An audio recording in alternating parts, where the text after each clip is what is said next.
2, 1. What's up, everybody? It's your boy, Wings of Redemption. We're back with Sub Sunday, episode 4. We got a brand new cast here. We have a few people. We have Ryan. What's he say to us, Ryan?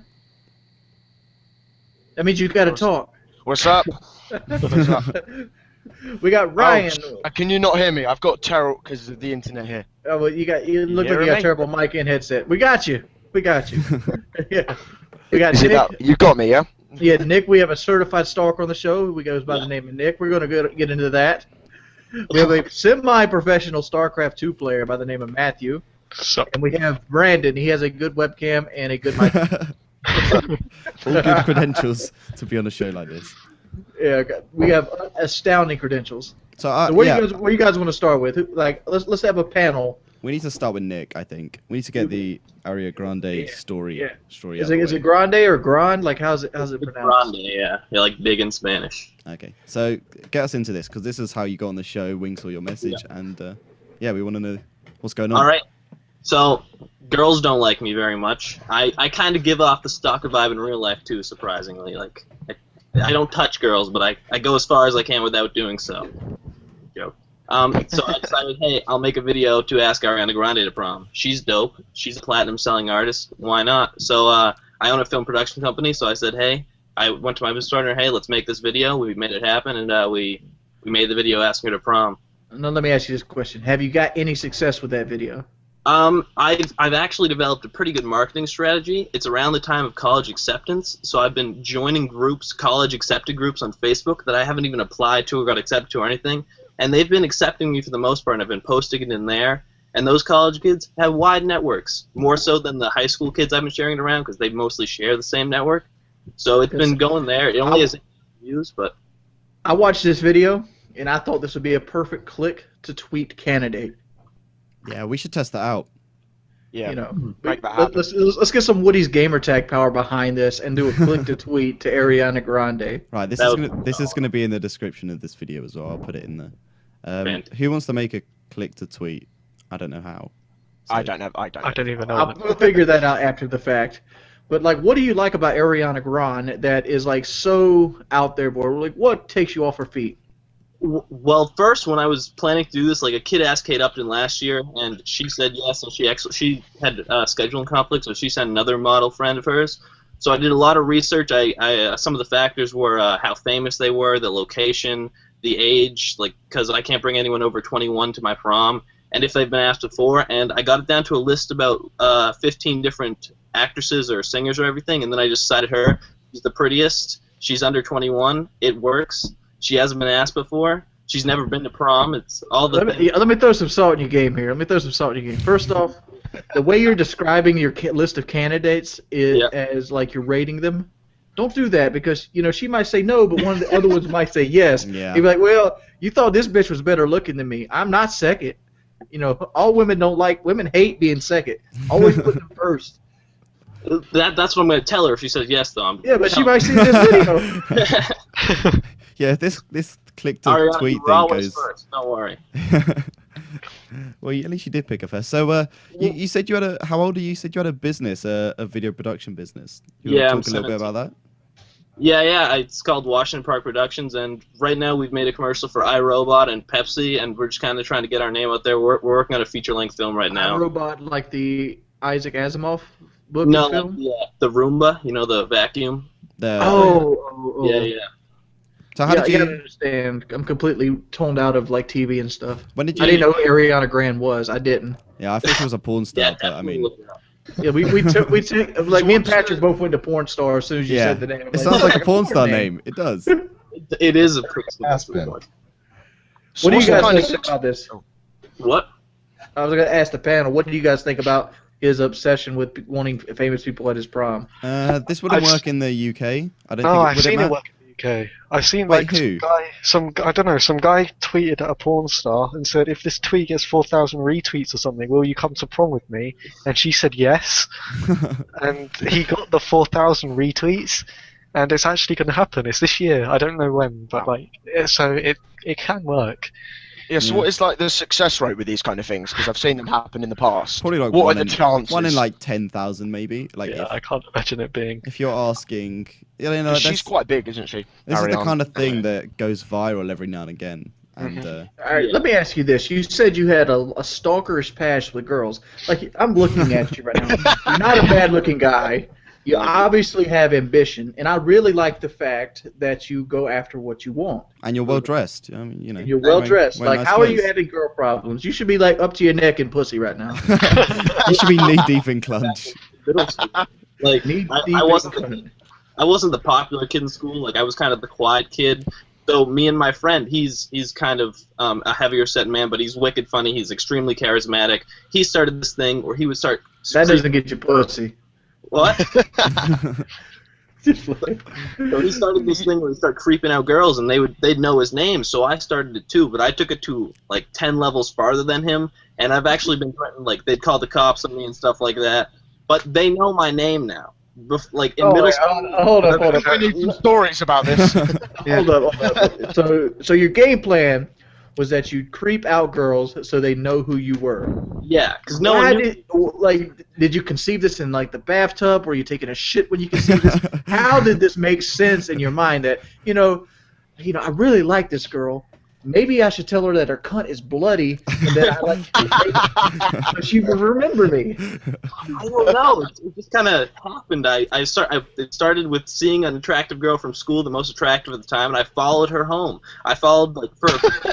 Well, now hang on. This is getting from the stalkerish and like, you know, quite OCD about who you talk to, why you talk to them, when you talk to them, stuff like that. To this is actually stalkerish. Like I thought this was kind of this creepy. is actually stalker. Yeah, like I thought this was like a term. You know, you were. Have you ever thought about starting smaller? Be like, maybe it's like, hey, your hair smells nice. What are you doing Friday night? Have you tried talking to them before you walk home with them? Behind them? Well, that was just one of them. I've tried a bunch of different things. Yeah, he's like, I've stepped my game up now. I've got a car.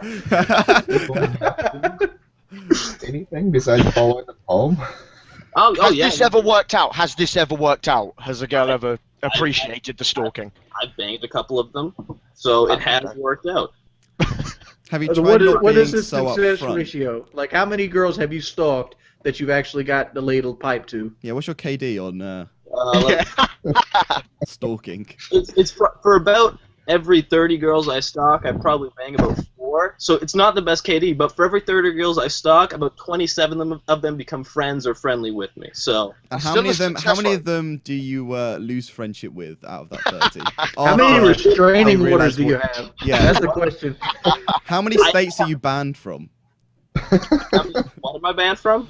How many states? About 4. Oh, I hope you're not serious. Tell us one of the police stories where the girls almost called the police. I'm interested. Okay. What were you doing? So this was way back before high school and whatnot, going into the summer of freshman year. I was calling her all night. It was the night going into the first day of freshman year, and I just wouldn't stop calling her, telling her how beautiful she was, how I wanted to do things to her and whatnot, and she just texted me, "If you don't stop, I'm calling the police." And I believe she called the police because there was a cop that showed up at my house the next day to talk to me. Did your parents find out about this? They did. They talked to me about it. I gave them my rationale. They seem pretty understanding for the most part. Oh my god. No, your parents can't be involved in this. Your parents need to tell you this is wrong. Honestly, the cops were pretty understanding too. They understand the rationale. They told me to stop, obviously. I'm sure a lot of people in 1940 understood the rationale of Hitler as well, but it doesn't make it right. It always ends up back to Hitler. Yeah. All right, so Ariana Grande, however you say your name, the Nickelodeon chick. Yeah. Grande. You might not want to give him your phone number. No. Go to prom with him, but just don't tell him where you live, or your phone number, or your email address, Facebook account, Twitter, anything. Yeah, just make sure you got a bodyguard too. She'll have a bodyguard. All right, let's go to Matthew. Matthew, what's up, buddy? Okay. You said you're a semi-professional StarCraft player. Yeah, it's very So let me think. Give your full story, starting from us playing Call of Duty. Because for anybody who doesn't know, I'm looking at your headset right now. It's like a purple, like Teletubby headset. Like, is that like unique StarCraft gear? Like, what is this? This isn't I get gear from like sponsors, but I kind of broke my one from sponsors, so I had to go back to the first one I used, which is this. But so I'll go full story like Pat said. So I started playing Call of Duty. World at War was my first one, and I played me and Pat. We played 2v2s For anybody who doesn't know, me and Matt go to the same school with the same age. Yeah, we're friends. We sit next to each other. We touch Old each other. Andy. Yeah. Every now and again. Yeah, from time to time. We're into that. And I think Modern Warfare 3, when that came out, Pat didn't even buy it. No. I bought it and quickly realised I didn't like it. So I think about then I'd also built a PC and stuff myself. And I'd been watching an MLG, because I was into the professional side of Call of Duty anyway. And I'd been watching MLG, and the StarCraft finals were on just before the Call of Duty ones. And I watched it. I didn't have a clue what was going on in the game. No idea. But I thought it looked really cool. So I was like, yeah, I'll buy this. And so when I stopped playing Call of Duty about 2.5 years ago now. And I started playing StarCraft. I was didn't have a clue what I was doing. There's league systems, bronze, silver, gold, all the way up to the very top. And I started at the very bottom. I had no idea what I was doing. I think there's a video of my very first game as well. But when was it? It took me about a year to get from the very bottom to what is the top 2%, which is the league, which is Master League.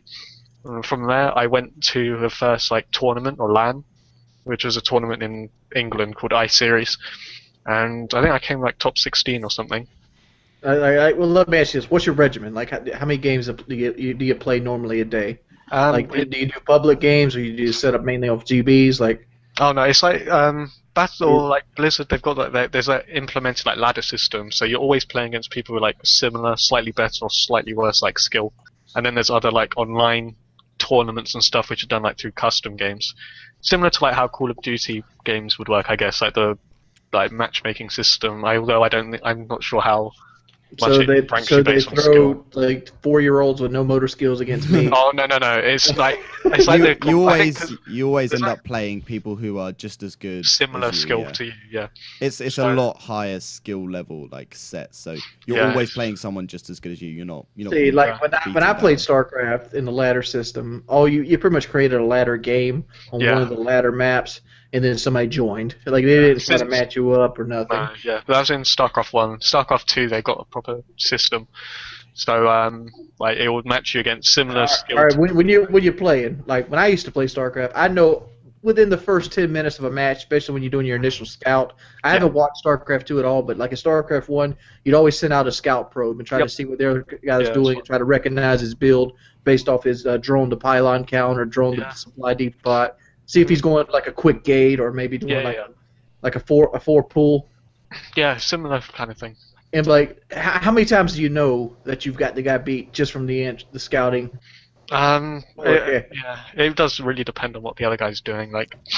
Maybe you can probably rely on a build order win. They'd call it maybe 5 or 10% of the time. The rest of it is where it goes to later game when it comes down to control and who's got better, what they call macros, who's got better. Better enemy control, basically. Back in the day, was about Protoss Dragoon macro was really hard. Basically, what you want to do is your idea is when a Dragoon gets hurt or gets down to 10 or 25 health, you take him and pull him out of range, and because the game automatically auto attacks when you don't control it manually. So they're shooting multiple Dragoons. So the idea is to gang all your Dragoons up on one. And keep the hurt ones back so you can keep them alive so their damage can still be there to keep your DPS up. Yeah, that's basically the same thing with StarCraft 2, but it seems it's less of a problem because of the way the pathfinding is so much better in the newer games compared to what it was in Brood War and StarCraft 1. Matt, how much do Wings was saying how much do you play as well? How much? So you got in a year you started from was it bronze or whatever the bottom one bronze is up to masters. So I went from the very bottom to the top 2% in a year, and in that I played everything because I didn't have exams and stuff to worry about so much back then. That was at least 4 or 5 hours a day, maybe. Whereas I'm now like because there's different servers on the North American server. I'm in the top two. I'm rank 100 in the whole server. So and to get there, I play only a couple of hours a day, but I also play in like tournaments and stuff. So I also win money. So let me ask you this. Call of Duty progression. Call of Duty guys, we're going to reference this. Yeah. Eventually, you get to the point in your career where you're the pinnacle, you're the peak, you're the new kid on the block, you're riding that high, and then you kind of slack off. It seems like you're in this downward curve now. You're still very, very good, and you're better than most of the people that you play, but you don't need to play as much. But eventually, somebody else comes by on this high and swoops that. How far on that downward slope do you think you're at? At the moment, because of exams, I'm not playing as much. As soon as exams finish, I'll probably. So you think you still have the passion for it? Like you just don't. Matt, there's more to this story than Matt said so far. So you recently got into the top bit, which is now. So as I said, you're top 100 in America right now. Yeah, on that server, because I varied between the two. Like I won a tournament on the North American server, which is like $100 or something. I won that, and then the guy who was hosting it, he plays for like a pro team. Well, he's not. He doesn't play for them, but he's a cast for them. But he's like really high ranked as well. And I played him in like a show match, and I beat him. And he said that he thought he should have won. So I thought I'm gonna like level up my account so I can try and play him again on ladder, or like in just a standard game on. Do you have a YouTube channel where you like post some of your gameplay? I kind of go through stages because of exams and stuff at the moment. I don't post as much, but I do. I stream a lot though, like on Twitch TV. Yeah, well, give us a YouTube channel. I want to look at it. Okay, I'll link. The Twitch TV channel, which is, as I said, what I stream, and there's all the VODs and stuff on there, is twitch.tv/revolution, but an 8 instead of the second. This gets the YouTube channel, dude. No, because I don't upload on it. Yeah, if you go on the Twitch channel... You've never uploaded any video. Very few. Very few is still videos. No, but because there's you can watch videos on Twitch, which are much more recent, like a couple of days ago, maybe. So recently, Matt, you got, like you said, into the top 100 and stuff like that, and then this person was talking to you. And, so okay, I'll carry on. I'm talking to 2 different teams at the moment. I've got my current team, which is a UK one, which is a lot smaller. So like they'll give me like tickets to tournaments, so I don't have to pay for them. They give me like keyboards and mice, which is like normally quite expensive stuff, and I get that for free. But at the moment, I'm on the qualifier for the academy of probably the second biggest StarCraft team in North America, who have a team house just outside San Francisco. They said they've got players in Korea. They've got like players like everywhere. And then there's a second team, which also they've bought a house in Santa Monica in Los Angeles. Is it Los Angeles? No, yeah, LA. They've offered me like a really small salary, like only like $50 or something a month, but that would be on top of if I wanted to like living in a team house and all of this. So there are places you can go from it. And then the team house you get a chef and something else, don't you? Maid, literally everything covered for. So you don't really need money apart from like expenses. Let me ask you this. I noticed you do the Korean thing. Yes. Like when I played, the Koreans are always worried about their actions per minute. I forgot what it's called. APM, yeah. APM, and like I never understood like why would you you're sort of falsely inflating your APM by like automatically clicking on like the drones and at the beginning of the game, that's what. Yeah. Like people say really that important.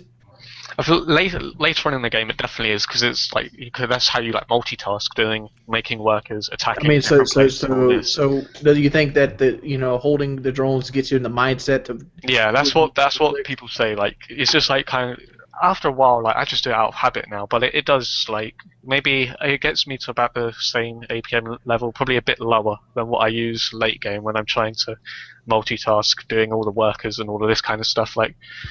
So it does help, and then like it depends obviously again like for some of the players they play ridiculously fast. Like I know personally some people who play at 300 actions per minute.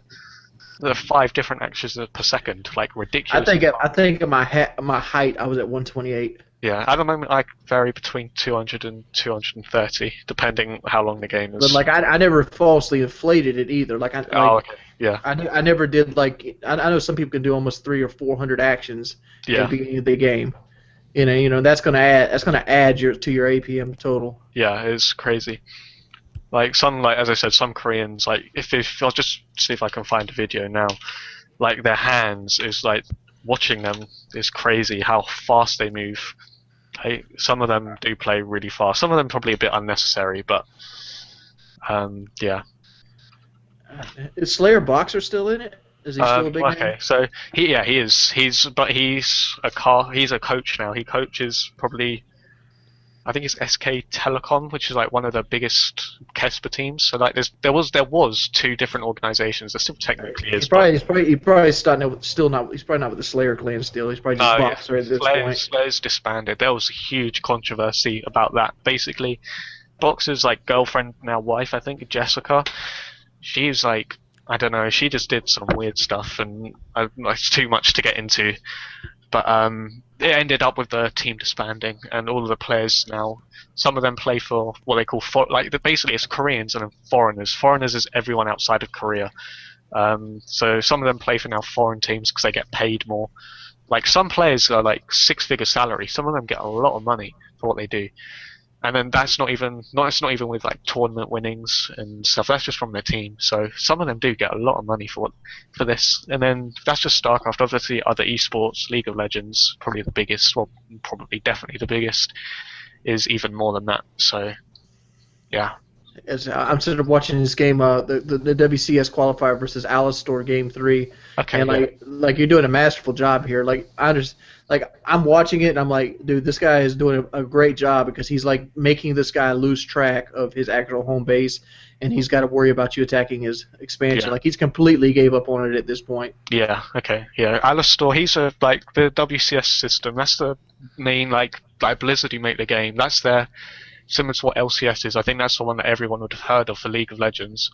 WCS was first because StarCraft was out before that, and that's what it's like the main tournament for StarCraft, like biggest prize money and everything. And that was a qualifier to get into the lowest league. And Alistor was a guy who had been in Challenger League the season before, and from that game, I actually do beat him. I knock him out of this qualifier.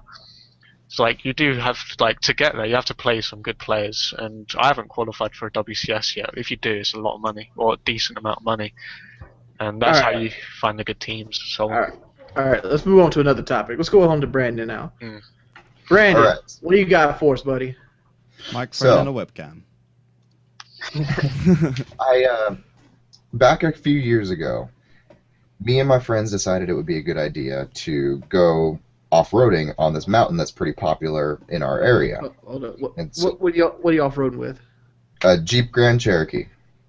Jeep Grand Cherokee. What year? 04. An 04 Jeep Grand Cherokee. Yep. Did you have the 4-liter in it?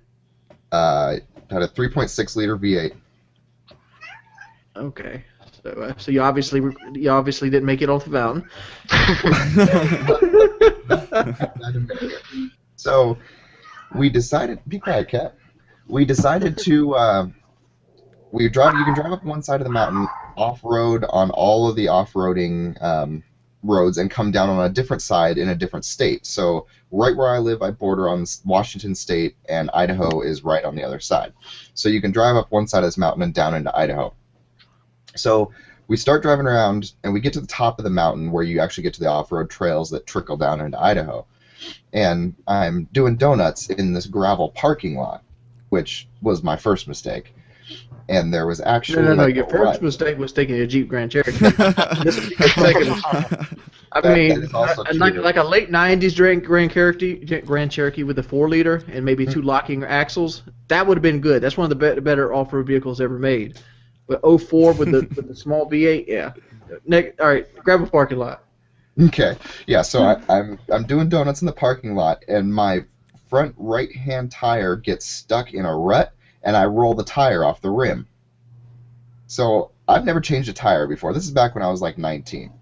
And so I'm completely stupid, and I'm with all my friends, so all of our combined knowledge actually finally allowed us to get the tire changed. Yeah, because picking a vehicle up and taking the bolts off is complicated.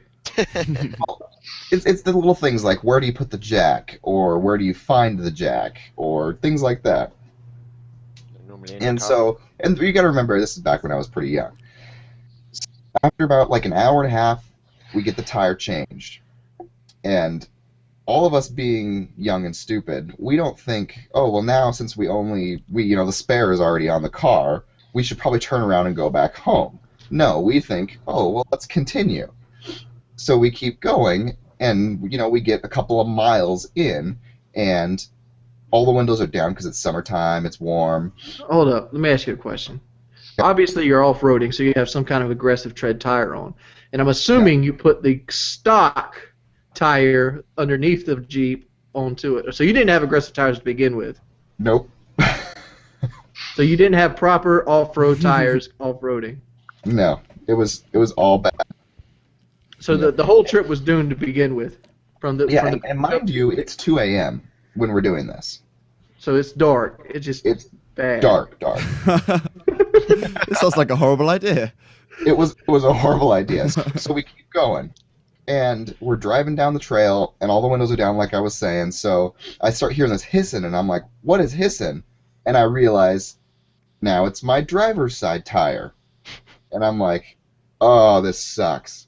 So we all get out of the car, and we're looking at the tire, and I couldn't figure out what punctured it. It must have been a sharp rock or something, because there wasn't like a slash in the sidewall, no nail, anything like that. So it's going flat, and I'm like, well, shit, now what do we do? So we all bust out our cell phones. 2 of them are dead, 1 of them has no signal. And we're like, oh boy, this is just bad. So we all get back in the car, and I'm still living with my parents at the time. Is just one car? It's like you just had the one car? Just the one car. Okay. And back living with my parents at the time, and I didn't want them to figure out that I had just completely screwed up. So nobody wants to call anybody they know, because they'd obviously figure out, where they are, what they're doing, and it's probably not what they're supposed to be doing. So we get back in the car, and I didn't want to ruin the rim on my car, so we're just driving at like 2 miles an hour very slowly back the way that we came. So we do that. You realize the weight's what ruins the rim, right? I was young, like I said. Okay. So we're driving super, super slow, trying not to ruin my car. And because, I'd just gotten it and I was young. So we get back to where the dirt road turns into pavement to drive back down the mountain the way that we came. And for some reason we decided to stop and start walking. There is a ski lodge down the road a ways. So we stop, I put the car in park, or I'm trying to put the car in park and it won't go into park. So I can't figure out why. And for whatever reason to this day, I don't even know why, because it went into park fine after that. But I ended up parking on a flat and putting the emergency brake on because I couldn't get into park. And so we started walking down the mountain. And we ended up getting to the lodge, and there's like a place where people stay, and there's cars out there. But there's nobody there. All the lights are off. We walk in. Everything is off. There's nobody in sight. It's silent, dead silent in there. So what we go in there for is to end up looking for a phone so we can call somebody to come pick us up. And we go in. We actually had to crawl through a window to get into the office to get their phone. So once we get their phone, we end up calling. It's already been 3 or 4 hours now. It's 4 a.m. We end up calling a taxi to come pick us up. And mind you, this is on top of a mountain. Because, like I said, nobody wants to tell their parents to come pick us up. So we call a taxi cab, and the taxi gets there. So luckily I was smart enough to bring the tire in the cab with me so I could get a new tire when I get down to the bottom of the mountain and come back up, to get my car. So we get in the cab, and by the time we get home, the cab fare was $120. And my friend ended up paying the whole thing, and to this day we still haven't paid him back for it, but he was the one who was responsible for rescuing us. I'd have just bit the bullet and called my parents. Yeah, I mean, I'm calling my parents at that point. Yeah. Yeah. Who paid for the tire? I ended up paying for the tire. It was only they had the exact same tire that So I you had. found a place that would sell you a tire at 5 in the goddamn morning. No. We waited until after we slept, but they sold me a tire that was used. That was this like the same tread wear as my last tire, and for like $60, and put it back on the rim, and the rim ended up. So being you took a taxi home, went to sleep, and got out the house before your parents noticed you out the house. I actually went back to my friend's house where they thought that I was. How old was this car? Like, how long ago was this? You said it was an 04. This was 3 or 4 years ago now. Okay, because you said it was like a new car to you. I wasn't sure if it was actually like a brand new car. Well, if it makes you feel better, if you had the proper tires, you still wouldn't have made it over that mountain. You didn't have the proper car to do it. Well, the funny thing is that before, that just happened to be the time that was like doomed for some reason. It was doomed the day they put it together at the Chrysler. Out there, do not off-road with Dodges. It does not work. Dodges are cars made for old people that don't know any better. Jordy, what would you recommend if you had to live in Europe? Now, you're not going to be able to buy a big truck like you have, but what kind of car would you like? A BMW, Mercedes, Audi, Lexus, Ford? Like I personally have to buy, or Peugeot, like Renault. Millionaire Dream Wings buys. Let's say we give you a budget of £50,000, which is like a lot of money in America. That's like $80,000. Dude, I'd like a 5 Series BMW. 5 Series BMW, really? Yeah. I guess. On the topic, sorry, go on. No, I wasn't saying anything. I was gonna say on the topic of cars and buying that. I'm only 17, and I'm looking into buying my first car soon. And I was wondering if any of you have any experience prior to that, like what you brought, what was the cheapest kind of option insurance-wise. I can tell you what the cheapest kind of start. Cars are like this. People come to me all the fucking time asking for advice on trucks because I know a good deal about trucks. I'm also a truck guru. And people are like, well, I want to do this, this, and this, and this, and like, what truck should I get? What's the best? People always ask, what's the best? Car-wise is not about getting the best car, because there's always going to be a car faster than yours. There's always going to be a car that's better on gas than yours. There's always going to be a car that's going to be cheaper on insurance than yours. What you want to buy is a car that fits your lifestyle. What do you need? So when you're buying a car, you shouldn't ask, oh, which has the most horsepower? You'd be like, what can I use this car for? This car does what it needs for me to do, and will I be happy with it in the future? So what do you need a car to do, and what would you like to do with your car? I'd like to, before we answer this, I need to preface this. So how much is insurance for, when you've just passed your test in America, how much is insurance for a car? Like, say you're 16 and it depends on what the car is. Okay, let's just say whatever a stereotypical car is for. A brand new car, $25,000, brand new. But yeah, what's the brand new? You're probably going about $2,500 every 6 months. What's a standard car? So about 1,700 pounds would be every 6 months. Holy shit! Why is that not expensive to you guys? Why?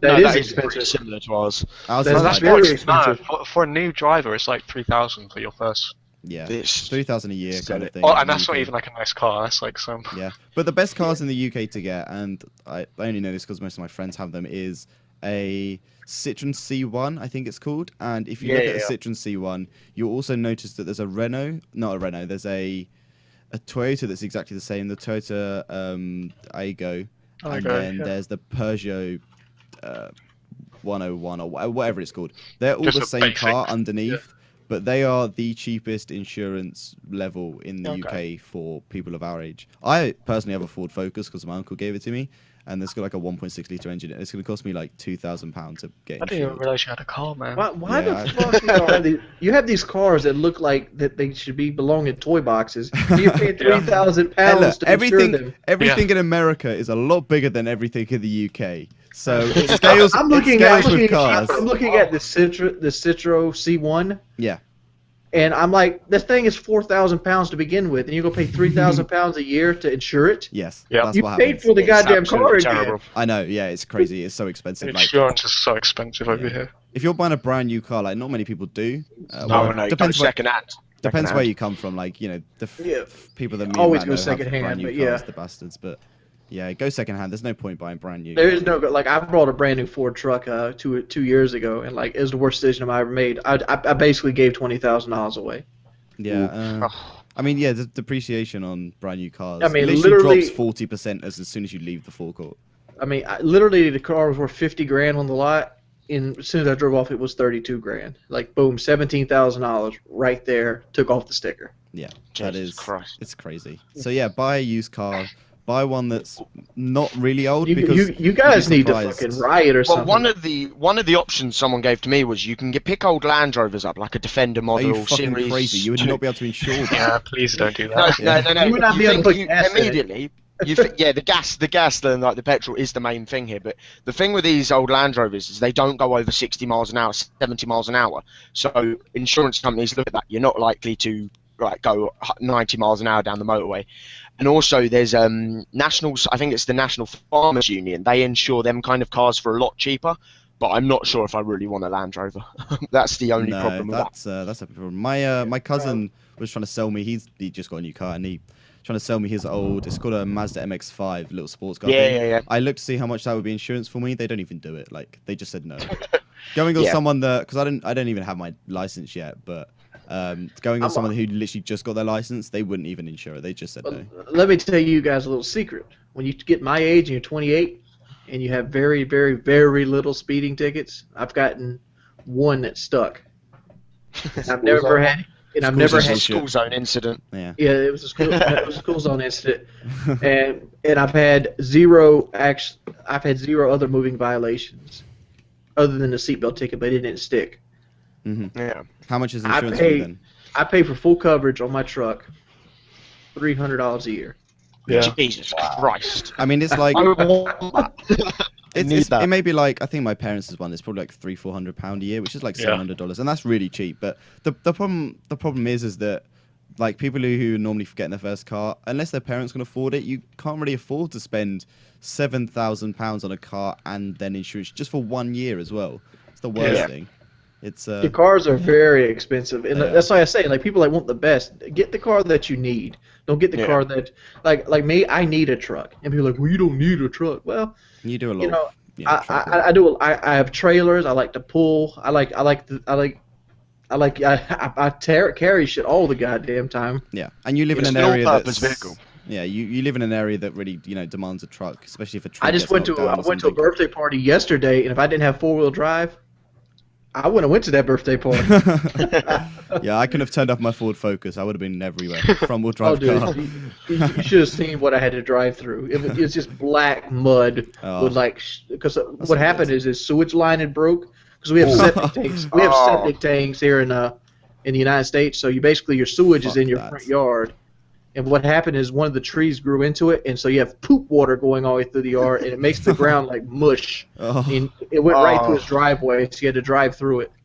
That's horrible. Yeah, we don't have anything like that. We're all too closely knit together in the UK. Matt lives basically in London, and I live just outside London, and I don't think there's any point for me to get a car right now. I don't think I'll need one. No, yeah, public transport's fine. I only have a car because someone gave it to me. I was very lucky and fortunate in that situation. But I don't think I'll probably learn, but I won't insure myself.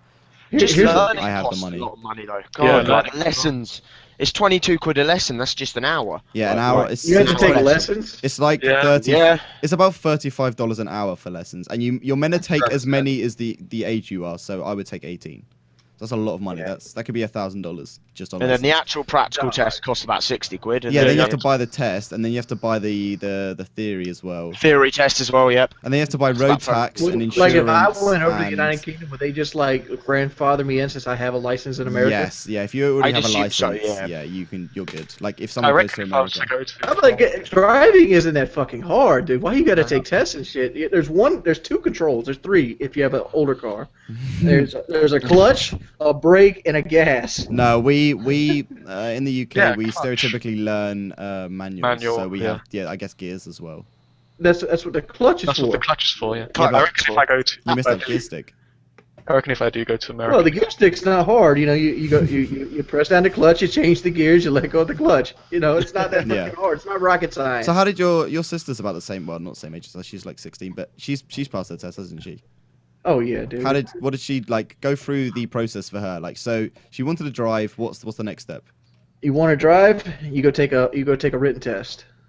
Basically, you get a book and they ask you 25 questions, and they range from like which lane would you end up in if you have to make a left-hand turn, They range of like proper parallel parking and things of that nature. So you pass the written test, you get what you call a learner's permit. Learner's permit allows you to be in a car with like an adult over the age of 21, and you're allowed to drive. And you can do that between the daylight hours from like I think it's 7 a.m. to like 6 p.m. You can drive with an adult. And then after a while, you can take your actual test, your actual driving test, which you have to go in with a police officer, and they do a car inspection, and then you drive the test and prove you drive. If you pass that, you get a license. No money, no classes, nothing. So you don't have to pay to take the tests? You don't have to pay to take. You can take it 5 times a week. Do you have Jesus road Christ. tax? Do you have to pay? We do have road tax. Okay, yeah, The process all seems very similar to what it is in the UK, just we have to pay for it. Yeah, Y'all we are getting fucked. That's what you guys are. Y'all get fucked on gasoline, and you get fucked on the test. Yeah, me and Jordy were talking, I don't know when it was, and we worked out how much it was. Yeah, y'all pay like conversion. $11 a gallon. Yeah, you pay what? Like Well, I just filled my truck up today for $70, and I paid $3.18 a you gallon. guys get really pissed off when it hits like 4, and that's in like No, California. we're mad right now at $3.18. We want like $2.30. That's crazy. Oh, wait, It's what is much that? cheaper. We measure in liters. 230. throughout, Yeah, mate. we. Let's see. Me and Wings converted it from liters it's to UK it's gallons to 3.4 US liters gallons. to a US gallon. 3.4 liters. Yeah. So it takes y'all like $11 to make 1 US gallon. Yeah, That's a joke, man. it's crazy expensive in comparison. That's a joke. And you know why? It's because you guys need a better military. Military solves You everything. know why we have this kind of stuff? Because we take fucking oil. Yeah, we join you with it. We get We shit used for to. all We for that. used to, Yeah. and now we just kind of gave Yeah. it all back. We seem to join these wars and not get anything out of them. Like, Yeah. really. We're there for moral support. Yeah. It always bothers me with England. I know somebody's gonna get mad that England is the size of Texas, so we have an ally that's essentially a United State. But we're very powerful though. Like It's the fact we've still got this idea that we're a world superpower. Because there was a point in the like history, say 200-300 years back, where we owned lots lot, of yeah. land. We owned were India very and- powerful. We were naval. We were like had the strongest naval force, and now we've got nothing. When And so Queen everyone's still Victoria got died, everything just kind of... Basically, when Queen Victoria died, everything just kind of went tits up. that. Yeah. Oh, I'm just saying, I could drive across your country like twice a day. Yeah. See, this is the thing, Geordie. If you came to the UK, I'd be like, oh, I'm just popping out. I'll be out for an hour, and like I'd here's drive the- like 10 miles, and you'd be like, what the fuck? Like this is like Here's driving the to my thing. friend's house. I'm going to Yara National Forest for the survival trip, and that's almost the same length it costs to drive across your country. And that's a short trek in the United States. Yeah, The thing with our roads as well is you drive in blocks. Like you've got, it's really simple. Like most places are really simple blocks, but like everywhere you go in the UK, all the roads are different. Like there's no two things similar. Yeah. They'll have random bends in the road to get to houses. Like it's Apart a lot from- more apart from organised. the You know what curves are from, right? What's that? People don't want to give up their land. Yeah, I guess. Yeah. People that are unwilling to sell land to the city when they're building the road, they have to go around it. Yeah. And I guess like streams and stuff like that as well, but that can be overcome. But yeah, apart from the few Roman roads and the few Roman cities in the UK, the only city in the UK which is like, I think, I might be wrong about the only city, but the only city I know that's like America is Milton Keynes. That is literally the exact same setup. Oh, as they've got America. like a 4 kind of setup thing, don't they? They They've got have the quarters or same. It's the something. same as New York or anywhere in America, really, where you I have. don't know if you've ever seen Boston. What is Boston like? I saw a picture of that earlier. Actually, it was like New York, Boston. I think Yeah, you like probably Boston just- because fuck you. Just look that up. Just look that up in the thing. Just Boston because fuck you.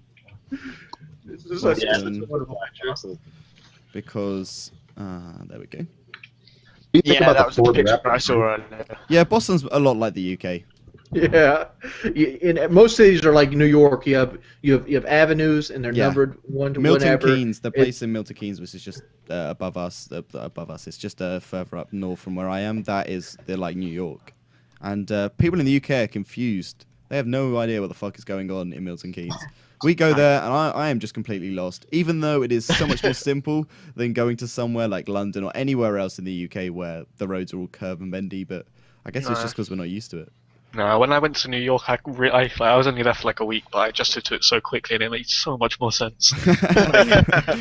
Because when someone's like, "Oh, I'm on the corner of 31st and 2nd," you're like, You know exactly where that is. The numbers. It's It's not hard. Yeah, it's not like Like- I'm on Linchester Road and you have to find that on a map, find out what road that's connected to, and then you have to get your sat nav out to find out how to get there. Like, it's so much easier. And also, if you miss a turning, you just go up to the next one Yeah, and kind of go that's round. a good idea. Here, yeah. like you kind of have to do U-turns and everything. fucked, There's no simple way about it.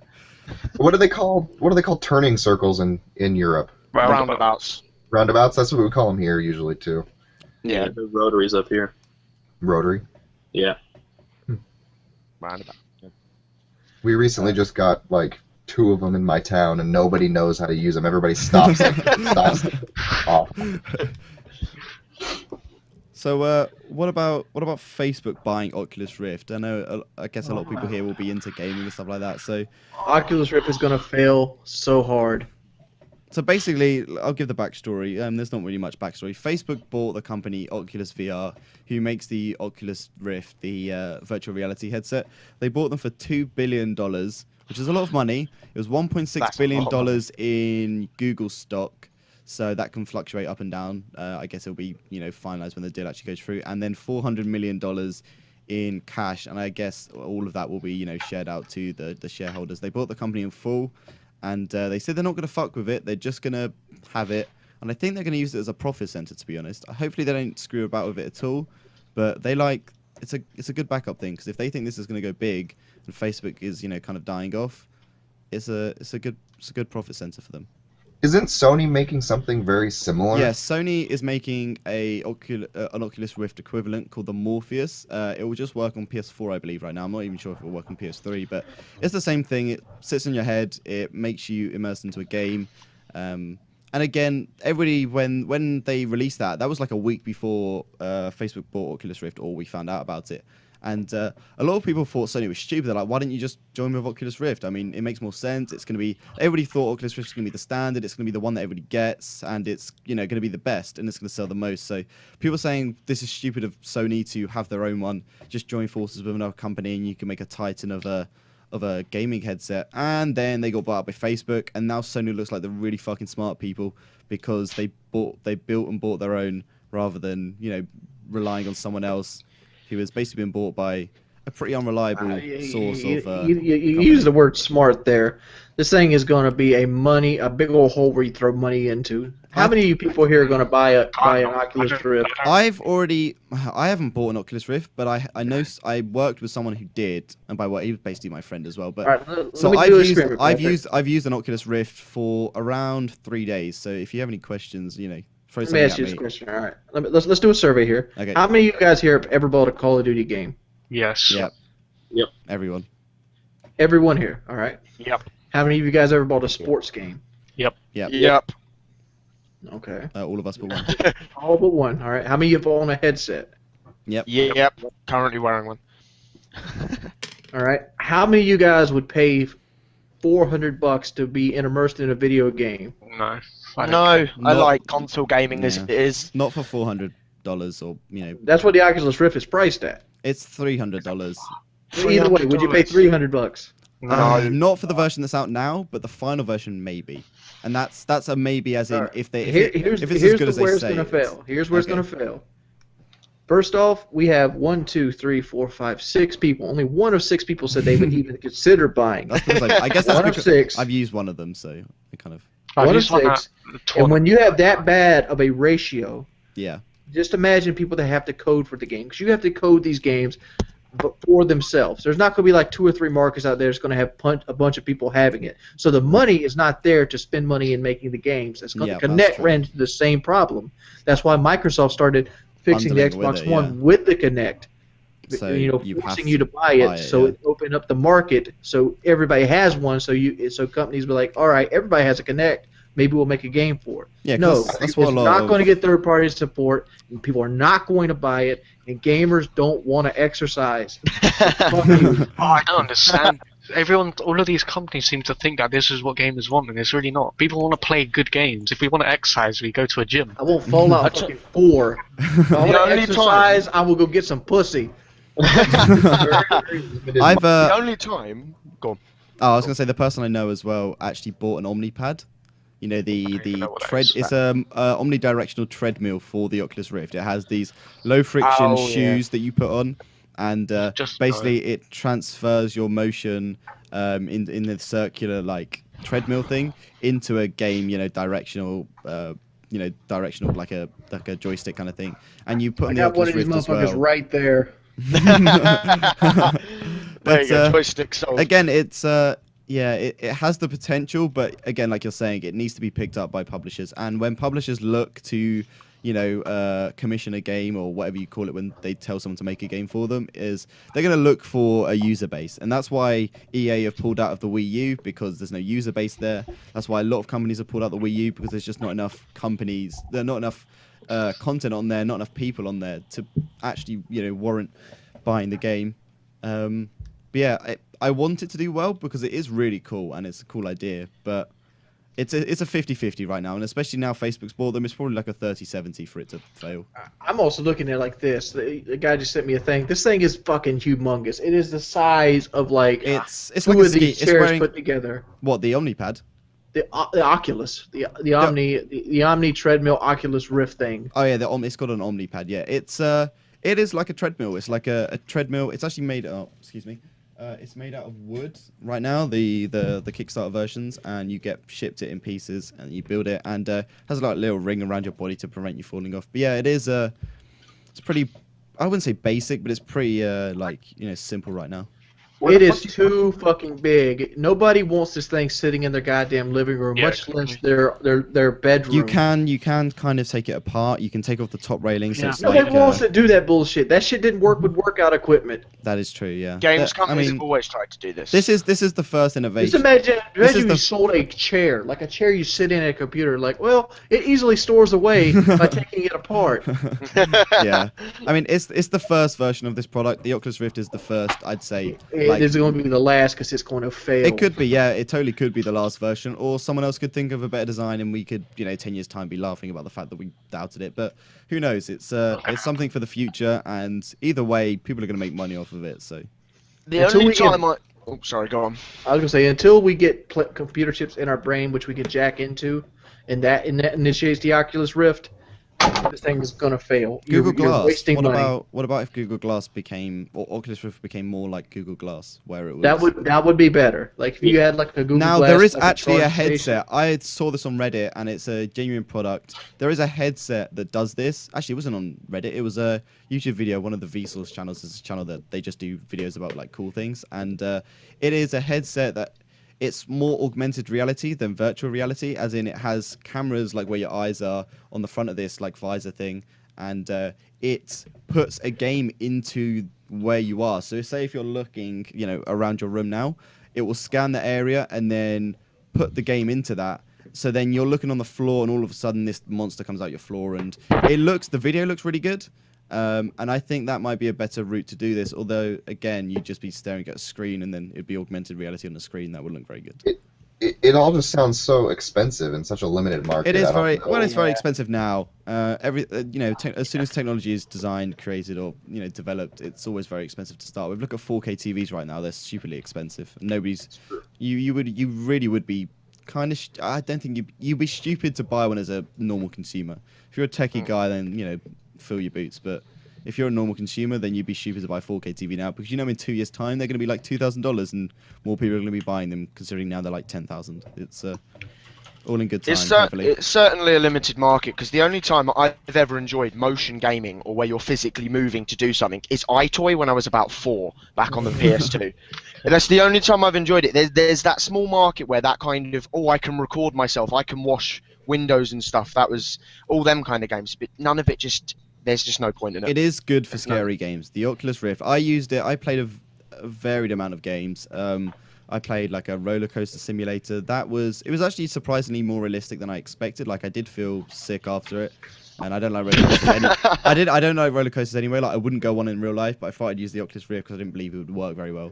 And then scary games. I think scary games is the best application I've seen so far, because you're 360 in it, you can't see any outdoors, and because the game's going to be pitch black, you put headphones on and you will be scared shitless wearing an Oculus Rift, because it is fully immersive, and, you know, you don't have the ability to just turn on a light. You literally are in a pitch black area, with a pitch black game. So it has the ability to be something, but it might not be. Not now that Facebook's bought them anyway.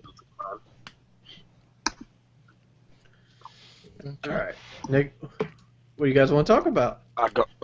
Has anyone got any topics? I've got. I mean, we got Ryan here who hasn't talked about his topic yet. I've got a few topics I've written down. I've got one.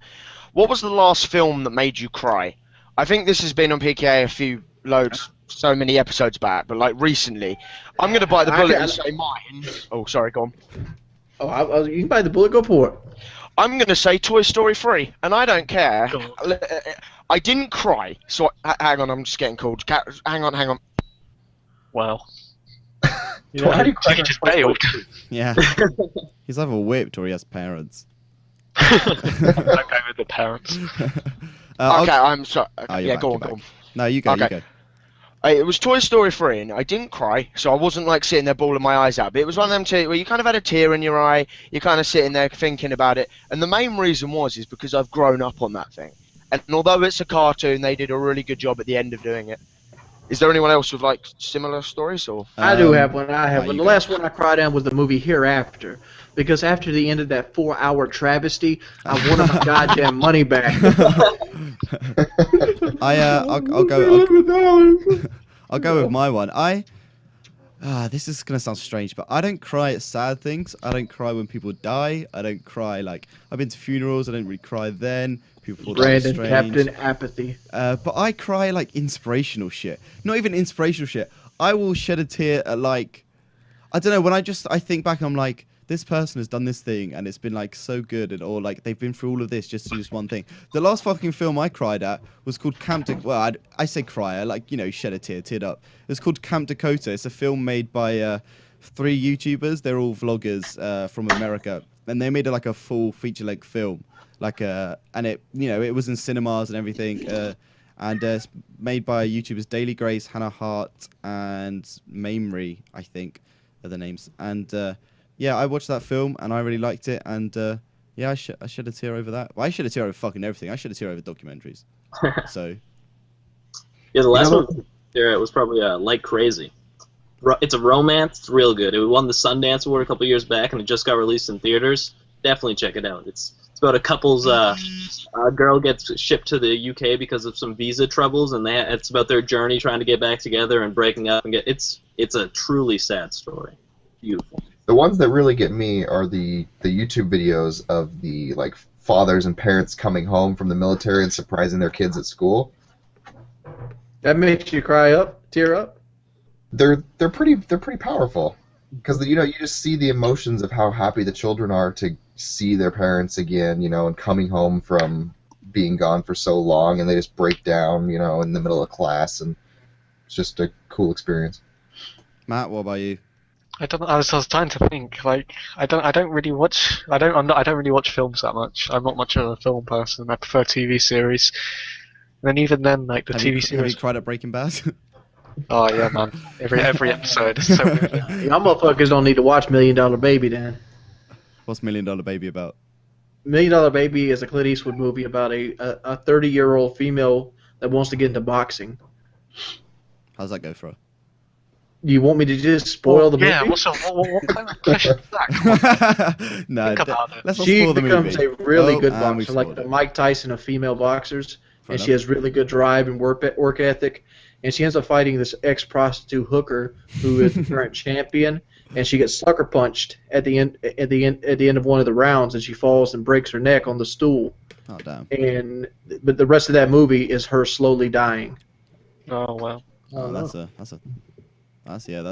kind of film. Like it is fucked up. Like her parents come, and instead she's in Florida, so instead of going to see her the first day they come into town, they go to Disney World. Oh Jesus!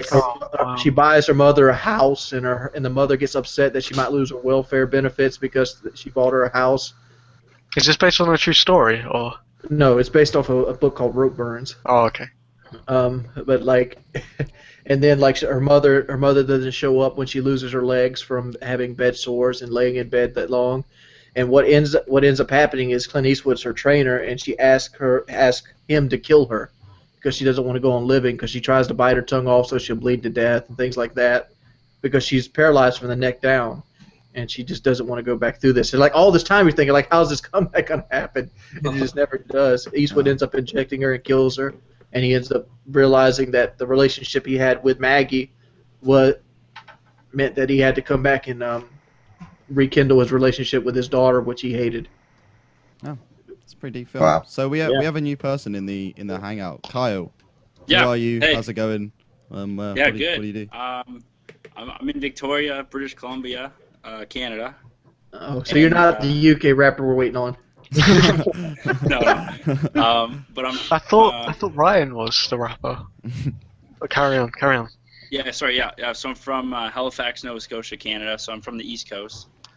As you can see, my shirt I'm wearing. But so I'm a swimmer. So I'm here for a swim meet. We are having the Canadian Pan Pacific Trials Championships. So my whole team's here in Victoria competing on the meet, and it starts on Wednesday. So we're here just traveling.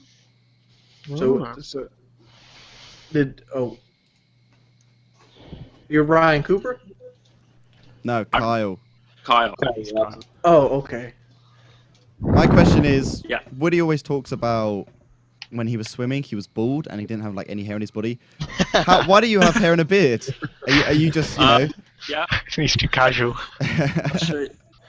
This is right. See, I've always heard swimming. I've always heard swimming was you got a razor. Okay, so is the hair coming off as well? I have a whole bag of these right in front of me right now to shave on Wednesday for the swim meet. Are you gonna do your hair as well, or are you just gonna wear a cap? See, I had really long hair probably about a month ago down to here, and I cut it off. But I just wear one of the cool bathing caps to keep it all under. But how much does that affect? Is that like 0.0 seconds or something like that? Is it like?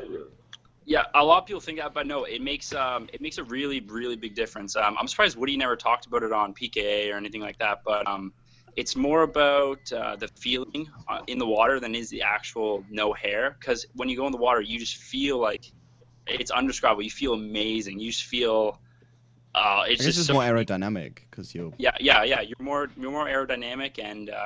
It gives you a better hold on the water, and it's not even just about getting the hair off. You can get all the dead skin off your body too. So it sort of gives you a fresh thing, and we only do it every now and then. So probably two or three times a year you shave as a national swimmer. So so you do it for the big meets, and that's when you kind of. So what do you specialize in? Like what length of swimming? Well, because I'm probably about 6'2", 180, so I'm pretty tall and lean. I'm not a very big guy, but so I compete in sort of the middle distance and distance events. So 400 meter and the mile, so the 1500 meter as well. Fuck that. So yeah, so for about the 400 takes me about 4 minutes around there, and then the 1500 takes me 15 to 16 minutes depending on like in between. Depending how what I go. How many laps is that? There's a difference between short course. It was 25 meters, and long course is 50 meters. So long course is what you see at the Olympics. So it's Olympic size pool. Yeah. So 50 meters is what this weekend is as well. So it's 30 laps basically. So down and back 15 times. Jesus Christ, that's a lot of swimming. I've never been good at swimming. I'm 400 pounds. So. I don't do well swimming. I'm telling you, you would be if you got a chance to go to a pool, to even just go kick on one of the boards or anything like that. It would help you so much. You can just run in the water. Here's the thing. Yeah. Losing weight exercise is a very little part of that. Yeah, that's true. Yeah, okay. Losing weight is more about calories in, calories out. You know, people don't want it to be that simple, but it is that fucking simple. The idea that working out is mainly to get your fitness up to make sure you burn fat, not muscle, because your body will burn muscle before it will burn fat. No, yeah, I believe you. Yeah, it's true. I think it would help a lot with your cardio if you ever have the chance to get into a pool, though. I think so. We need to see you jump into a pool again. You did that video before, didn't you, where you just jumped in fully clothed? We need that again. You got pools around here, especially outdoor in-ground pools. You only can do it through like the summertime. Like in like the winter and like the spring is too cold. Like it's 44 degrees outside right now. Like you're not going to go swimming. Do you not have any indoor pools around you? No. This is, Oh, I mean, I guess there's one at the YMCA, but you got to pay money to get in that one. Oh, fair enough. Also, wings too. I'm going to Charlotte, North Carolina on May 4th, so I'll be there. I'm from Canada, so we're making the trip down for a swim meet. So I always wanted to meet you and Woody. So I'm about 3.5 hours away from Charlotte. I don't know if you guys will be in the middle of the woods or not, but no, April 14th to the 18th. Come on now, painkiller ready. Sorry, to be fair, I only made it. I think I'm a half hour into that one, so. Yeah, come on. Why haven't you watched 4 hours of a show that was released yesterday? Jesus Christ! Like, what do? Do you have a life or something? Don't hate on him. This guy is the best watcher of Painkiller Ready. Guys that watch it 30 minutes at a time but make it all the way through. Man, that's 5 views. That's 5 views. I normally end up watching it at like night and then fall asleep and then try and work back to where I fell asleep at, so then I can watch the rest of it. So I had like an hour to finish this morning and I just watched that before I went out. But it's a long fucking show. Jesus Christ. It is a long fucking show. I like breaking it up.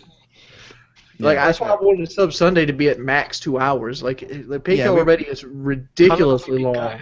We've been going for an hour and 5 minutes and 25 seconds, and very precise. Thank you. I can see. I need seconds. How many milliseconds? It doesn't do that, but you know. But yeah, 2 hours is a good length show. A lot of people won't Something watch. to aim for.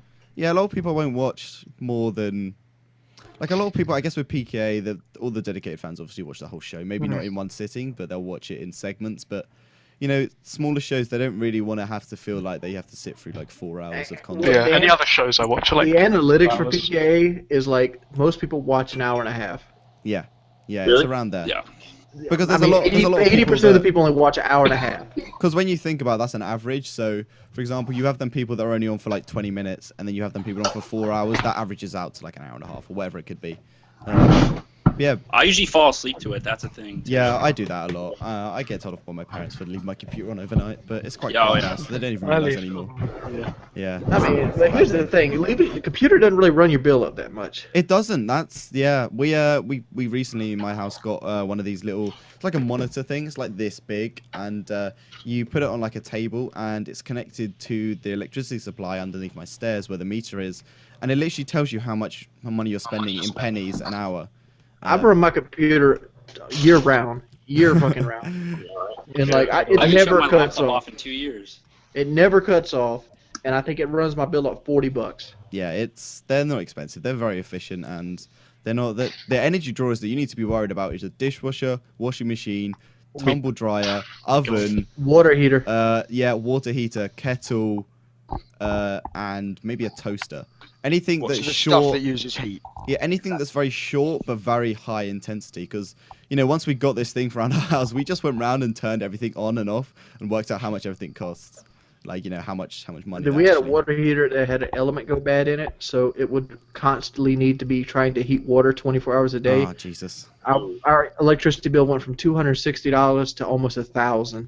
Yeah. Oh my God. These kind of things, because they use so much energy, they need to be really, really, really efficient of how they use it. Like with a kettle, it needs to literally just boil the water. Like really, if you go any more than just boiling the water, if you like keep it boiling, that's a lot of money you're wasting there. And especially when you consider in the UK how much tea we drink, that's a lot of boils of a kettle.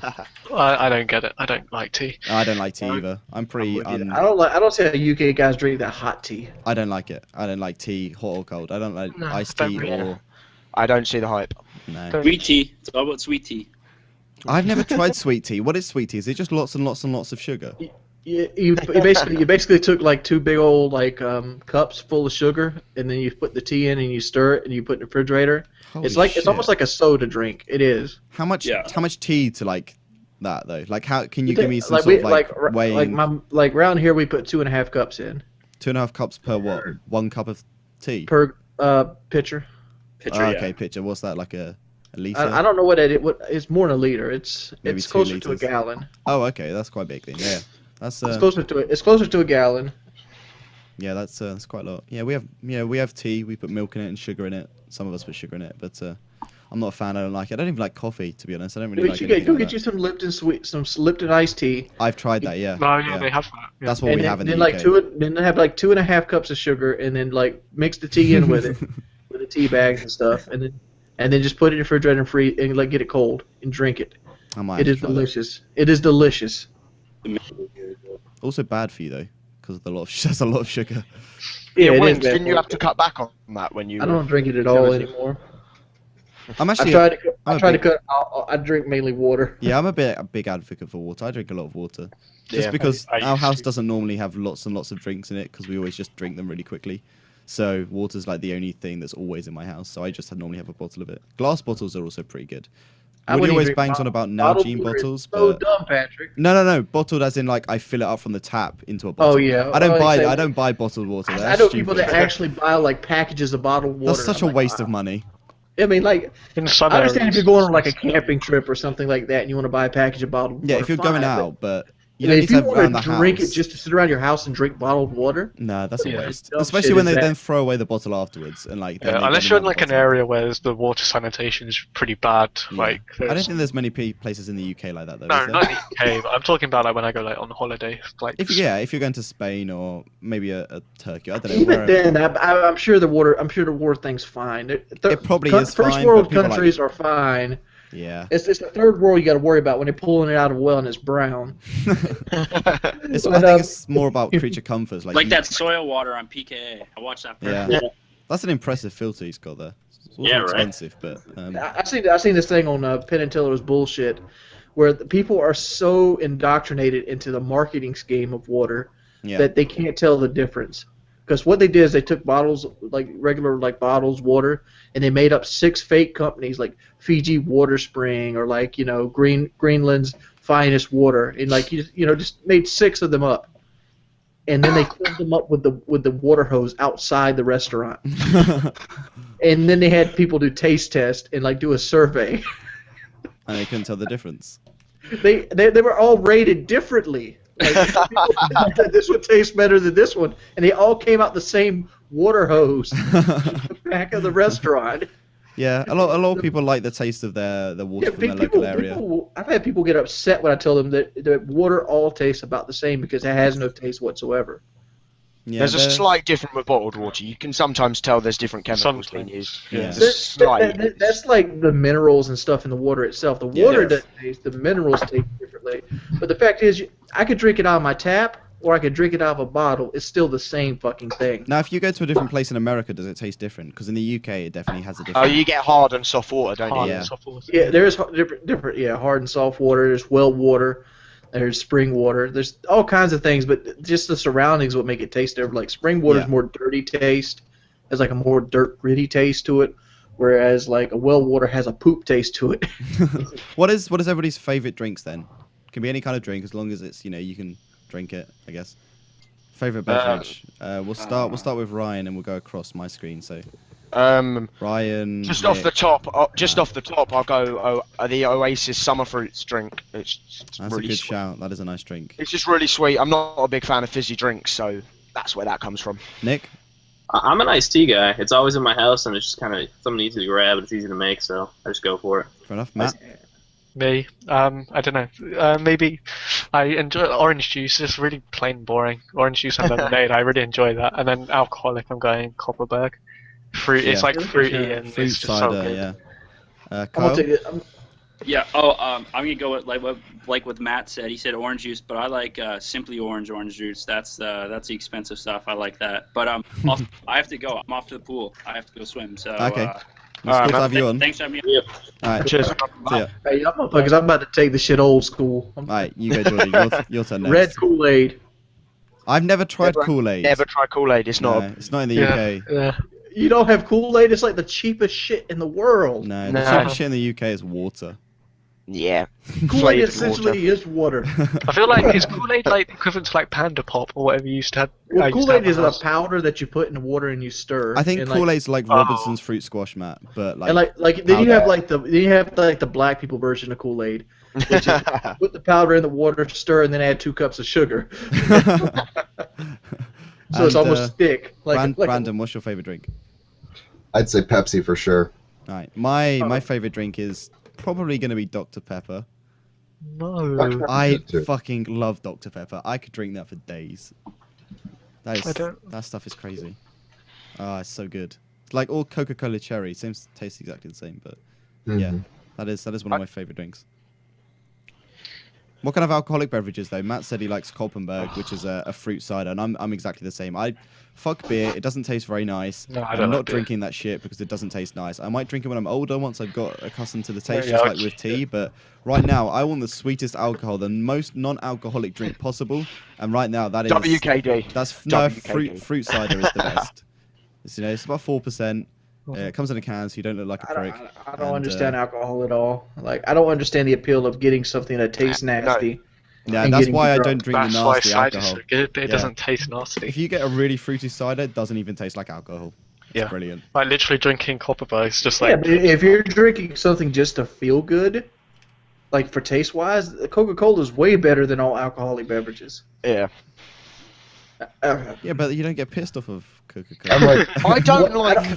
I don't like the feeling of getting pissed. Like I've been drunk before. Yes. And you get hot and you get sweaty and you kind of like it's almost like being sleepy almost. I just get extra happy when I'm drunk. So Yeah. No, I just get dizzy and feel like crap. I get ridiculously loud. Yeah. Shout. Yeah, Matt gets really loud. I look at people that drink as somebody running away from problems. I'm not running away from anything.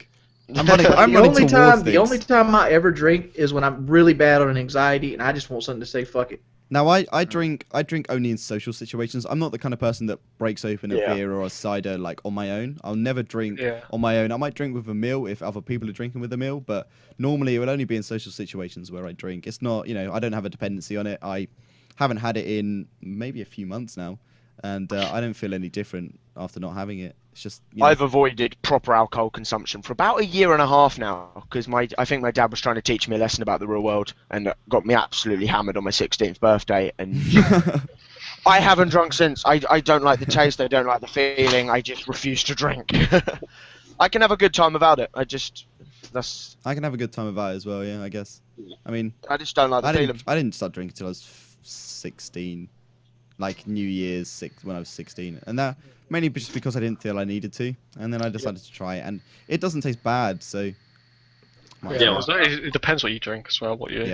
And how much you drink. Like, I've never been to the point where I've woken up and not remembered what I did the night before. No, I don't. I think that's bullshit. Actually, that's all right. Next topic: things that people say that's actually bullshit. I think when people wake up and like, oh, I can't remember what happened last night. That is bullshit. I remember everything I've done when I was drunk, good and bad. Okay, everything. Like, I just remember it like it was a normal night. I just wake up. Exactly the same. I've never even had a headache. I've been in bad conditions a couple of times, and I still remember everything from the night before. Like, the only time that was even one thing, the only time I drunk that it kind of was like that was Jose Cuervo. Was the first time I ever got drunk, just to see what it was like, and it wasn't like I couldn't remember. It's like I was watching through a window, like what was happening. You seem a bit further out than what's actually happening. Yeah. Yeah, it's like you're not controlling. You're watching somebody else live. It's like, oh, it's like reality TV. I definitely feel when I remember stuff, it's almost like a lot slower, like a lot more cinematic, I guess. Like it's like Angel Dust. Like Angel Dust, people do that because when you bust a nut on Angel Dust, it's slow motion. What's Angel Dust? Is that like a drug? It's like a drug you put into drink. Okay. Oh, okay. So it's like spiking someone's drink. PCP, isn't it? It's a form, yeah. I'm not a drug expert. Yeah. Does anybody else have anything that they think is bullshit, even though a lot of people admit to it? I've got another one. Having a huge penis. No, yeah, most people don't have a huge penis. Yeah. Like That is something that everybody says. I take pride in having my 6 inches. It's above average. It's above average. Believe it or not, that is above average. Yeah. Average is like 3 to 5. Yeah. The average is 4. Like the average penis is 4 inches. Yeah. So I'm in good standing. But and everybody I've ever met has 8. Yeah. It's 7 to about 10. Yeah. No one ever admits less. But yeah. Anybody here have like a 7 or 8 inch dick? No. I'm pushing 7. Yeah. I mean, I'm pushing like 15, 16. To be fair. I have an inch for every year of my life.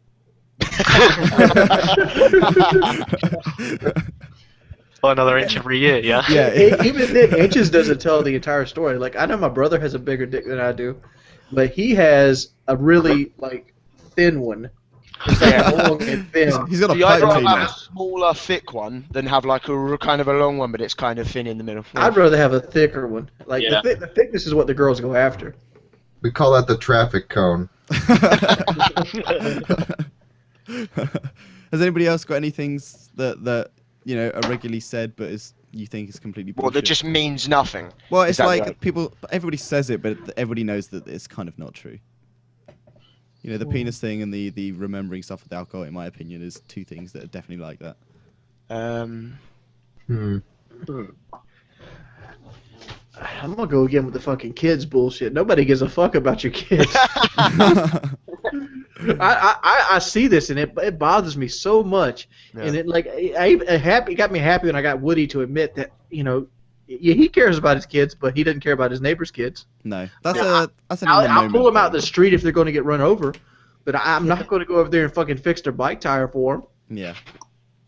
Yeah. Kids annoy me so much. Just screaming kids. It's not so much. It's not so much the kids that annoy me. It's the parents that don't do anything about their kids that annoy me more. Yeah, for sure. And thus effects on the kids. Like, You know what annoys me is when they let their kids on Call of Duty. I Christmas used to be one of them people. I used to be fucking terrible at Call of Duty. yeah. I was amazing. I man. quit whilst I was ahead though. Me and Matt quit whilst we were really good. I was so good. It's like we used to play game battles, and because we're from the UK, there's like not really any game battles matches going on in the UK. So we used to play this thing called Game Dunzo, which was dedicated servers. Oh my God. And we were like, this is a fucking brilliant idea. Dedicated servers for Call of Duty. Someone else hosts it, so we have an equal connection with the other team. No, that never happened. All of the servers are in America. So everybody we're playing against is in America. So we always have a huge disadvantage, maybe like a 200, 300 millisecond ping, a disadvantage to every single team that we played in this tournament. And we used to regularly get to the finals. And the problem with that is that the finals are like 2 in the morning on a school night. Not only can we not talk loudly because our parents would kill us, but we're also fucking really tired and we have to get up in 6 hours for school the next day. So we never won a tournament, but we always got to the final. You know, that's something else that's bullshit. People that brag about their ability to game. Yeah. I've never met a real good gamer in real life. Apart from yourself. Apart from myself, like I can't say that. I'm talking about when what their level of bragging versus what they actually can do. Yeah. Yep. Yeah. Everybody brags more than them. I like to call people out on it and then just prove something. I'm not brilliant, but I can hold my own. I always play it wrong, but I'm like, oh, you're good at gaming? Maybe you should face me. I'm not really that good, but I'm getting better. Yeah, I like to be the person who's like, I'm okay, but I'm not the best, because I find it's better when people are shocked that you're really good than then shocked that you're actually really bad. Putting a front on is all good, but you don't really get much of a reaction out of that apart from people saying you're just really Although bad. trash talking's incredibly enjoyable. I hate trash talk. Yeah, I get this tongue in cheek. If it's done tongue in cheek, Nobody like knows doing tongue in have a cheek laugh. on the internet, though. Nobody No, gets that's banned the from the problem. internet. Nobody gets when you're being sarcastic. Someone will tell Wings, they'll make a joke in a comment section of one of Wings' videos. What the fuck is that noise? I know. I get discredited even in real life. Like it's the same bullshit as like I was on Twitch. Yeah, Twitch is a good platform though. Matt, you stream a lot, don't you? Yeah, fair amount. Twitch chat is another thing though. That's hilarious. If anyone's ever been like in a proper big chat, like I'm talking like tournament level, like 100,000 people watching a chat is probably one of the most funniest things I've ever seen. Is it still broken? Is the chat? It's not even that. It's just no. It's not. It doesn't get broken. It's like the hive mind you get. Like there's a common thing like within like I don't know about like other games, but like StarCraft, League of Legends, that kind of community. If there's ever a song playing on stream and someone's like, "Oh, what song is this?" Everyone says Darude Sandstorm. I don't know why. It's just a thing. And then this tournament called this organization called DreamHack, they somehow managed to get Darude to play at a live event. And, like DreamHack is like, it is the big, like DreamHack's the biggest event in Europe. There's like, let me check. There's like, if you just to Google DreamHack and like look at images, like you see how big this thing is. Like so many people go to this LAN. It's like huge. But like everyone watching this thing, like in chat, like everyone, there's like solid 100,000 people watching. Absolutely everyone who's typing is just saying, "What song is this?" Everyone, like watching the hive mind is hilarious. Like that kind of stuff is good fun. Yeah. I don't find it hilarious. I'm like, oh, you wouldn't have got those kills if you didn't camp. Yeah. Yeah, I mean, Twitch is a breeding ground for people because again, it's anonymity on You know, Twitch. it should be a breeding ground where they start isolating, vasectomies. Oh fuck! I mean, I feel like I started off as one of them guys where I'd only want to watch Rush gameplays because it was like, oh, this just takes so much skill. And then as I kind of watch more videos, it's kind of like they're getting a lot of lucky here. They're getting a lot of good spawns almost. I always enjoy watching now, like where someone's carefully moving up the map, where they're playing. I'm the same way. Like all I the like watching competitive play now, like for that reason. see, like my gameplay, it's a rarity. Like you don't see guys that actually, use the map advantage or camp or like run the sites. You see everybody trying to rush around. The only people that do what Wings does play professionally. Play professionally, yeah. That's why I enjoy watching. Anybody that does what Wings does, my fucking webcam has gone again. Goes professionally, and yeah, it's just because I guess entertainment-wise, it's not the best unless you're professional, of course. And people much prefer to see people being lucky. And, has anyone been watching COD Champs this weekend? I watched like 10 minutes and then I watched. I have no desire for Ghost whatsoever, so that goes right along with watching Ghost finals. Me neither. I can only imagine what Ghost competitive play looks like. How boring it would be. It's actually quite cool because I like watching. They have the ability to like when you're watching a player, because they have like they don't have to just be spectating a player. They actually have the proper like whatever it's called, like broadcast. What do they play? Like the maps I liked watching was Capture the Flag and Hardpoint. Neither one of those are in Ghost. They play Blitz, I think it's called. Domination, yeah. I don't really know the game modes because I don't play the game. I think that's why I like watching it. That's why I like watching it, because I'm distanced from the game now. I don't play it. So watching it is kind of new to me again. Like, I haven't played the game in 2 years. Capture the Flag was so fun to play when you're facing almost the same satisfaction as playing.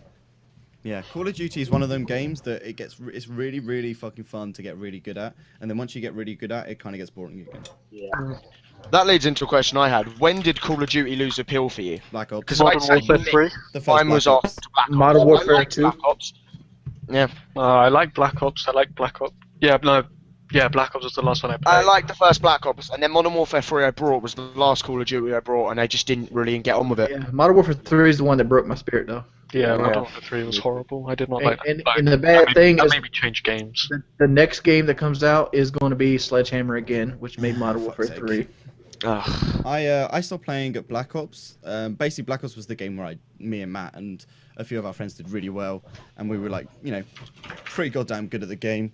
We're not going to throw Katie's out because that doesn't really matter. But we could easily. Yeah, but I'm not bragging, but a 1.4. Yeah, we were ranging anywhere from like 3 to 5, I guess, and we enjoyed that. But after that, I stopped playing mainly because let me focus my camera.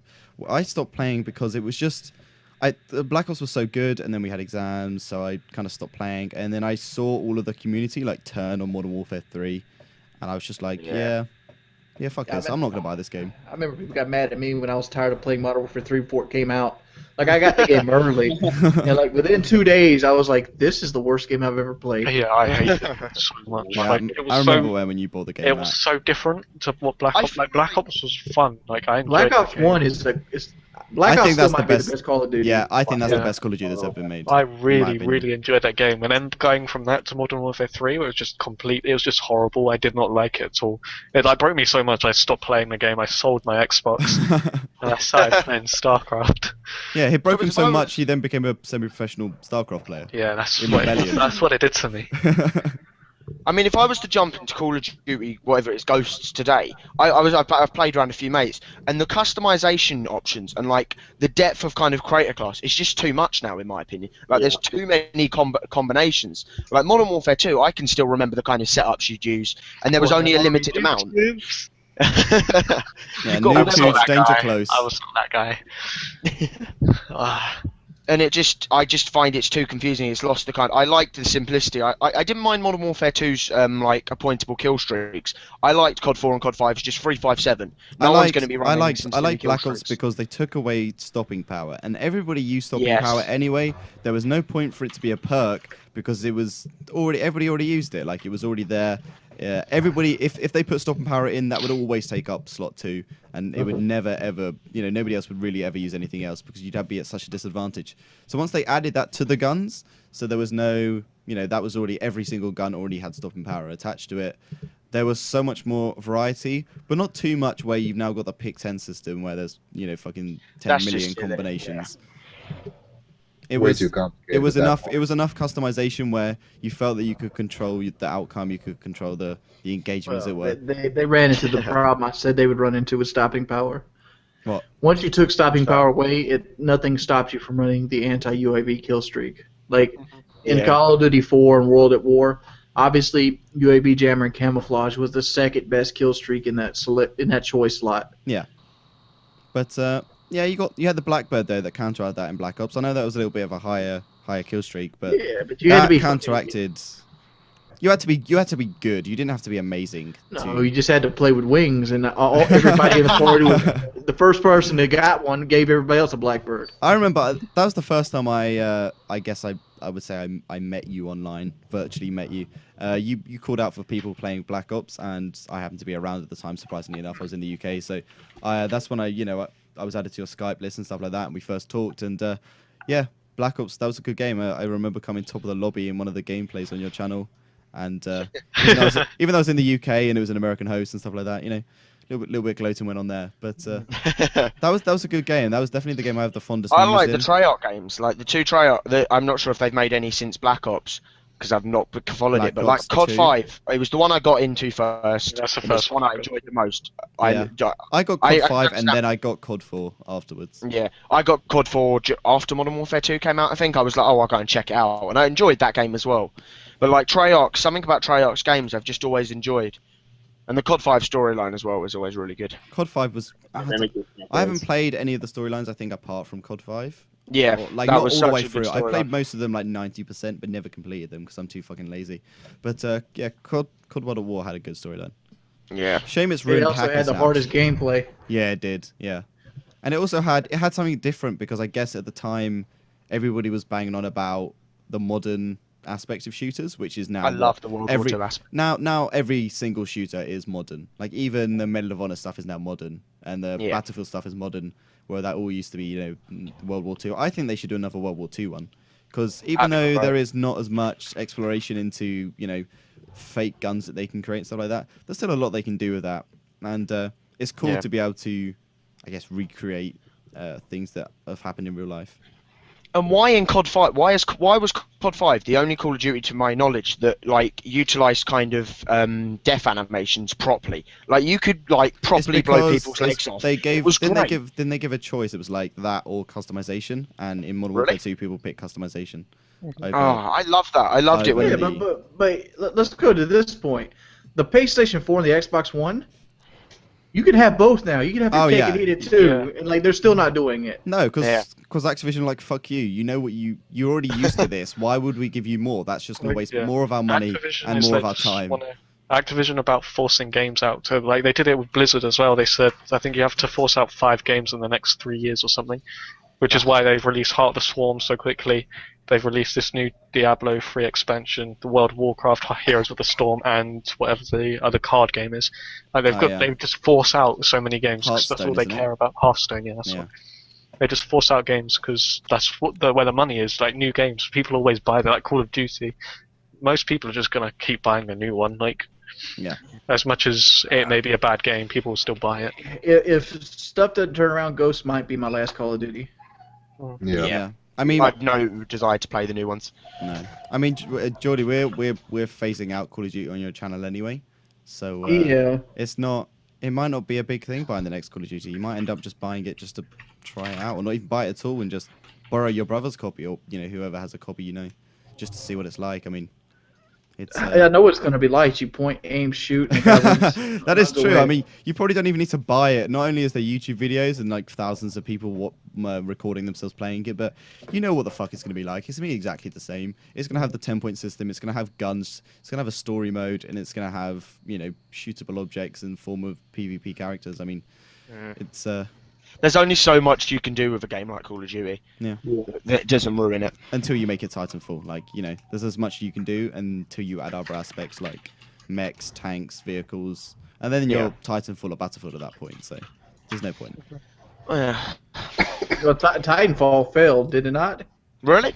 It didn't fail. It bumped up. I don't stats by like 96%. I don't see anybody like oh, Titanfall's the greatest game ever. No, and, like, Titanfall was held as blowing up. like this best thing that's ever happened to humanity because they're the people who made Call of Duty 4. They're also the people who made Modern Warfare 2. Don't forget. So, I mean, they did get fired before they. Let me go and point this out. Call of Duty 4, you could get under maps, you can get into the rocks, you can do. Oh, COD 4, there was elevators and every. Was there elevators? Elevator. I mean, like it was not a perfect game. No, it like, nostalgia. in Modern Warfare Nostalgia. 2, Very hard. in Modern Warfare 2, they had one-man army. Like I figured that shit out in the first week. I was like, this game is going to fuck the game up. Like, why would you put this in the game? Yeah. Godfather of YouTube. So who do we have that joined? Yeah. Yeah, it's Clay from Tall Guy Knives. Oh, Clay. Yeah. Ah, fucking buddy? PKA survival talk. Sorry, I literally like just woke up 2 minutes ago. That's cool. Come on, So dog, it's like noon. yeah, who are you and what are you doing, especially for I guess Wings and the PKA survival crew? Well, hopefully I can before their survival trip. I'm trying to get it done. Where did those blanks go? 1 second. I left the knife in the other room. Be right back. See, you know he's not fully Southern when he doesn't have the knife right next to him at all times. Wings Wings just gets his knife straight away. That was within seconds. I used to have it taped up underneath the desk. Well, That's a good idea. well, the knife is in the other room. The door's locked, but I'm making. You have rooms in your house that are locked that you can't get into. My father's currently working in the basement down here. Oh, okay. I see you got a booming sound system back there.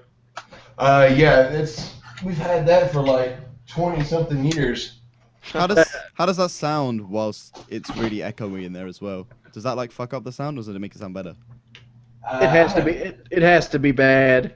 It is pretty bad. I mean, there's really no bass to them. It's mostly all treble and stuff. I'm talking about the way the room's set up. You have nothing on the walls. You have no kind of canopies. You got a hardwood floor. So yeah, there used to be a big bed and a bunch of other stuff, but we moved all that stuff. You need to put a throw rug down and me personally, I'm sure of this. Oh shit! Behind the scenes. Shut up, Vid. Here we go. Like, see there? Like, I got these huge fucking like comforts on the wall. Yeah. And that's to do away with echoes. We need well, another... I don't really have like a studio. This was like spur of the moment stuff. The way I got it set up is when I talk, it's going to hit off that wall, and anything that bounces is going to hit the rug behind me. Yeah. So what do you make? You're a knife. What does a knife maker called? There must be a term for that. Blacksmith. A blacksmith. There we go. That sounds really stupid. Shut up, man. But now, You know, I play Skyrim. nowadays, it's more or less a bladesmith instead of a blacksmith because they're not really doing the same techniques as they were way back then, which is like mostly by hand. Nowadays, they're just like, oh, I'm gonna type in numbers on a machine and have the machine cut it out and do it for me. Yeah. So they're more or less fabricators nowadays, but I am a blacksmith and I make all my knives by hand. Wow. And this is what I'm working on. The blank is in the other room. My father's currently working in the basement and has the door locked, so he's very disturbed. Do you think he's over there jerking his dick? No, Straight he to the real doesn't. I think it'll be kind of hard if you don't have use of your hands. What did he get? How's he working in the base without no hands?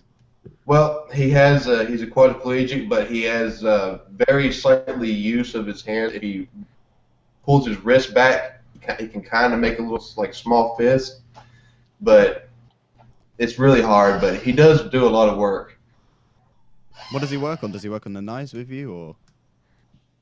He worked on one knife with me, and it was. Did you see the video I linked to, Jordy? I did. I watched him.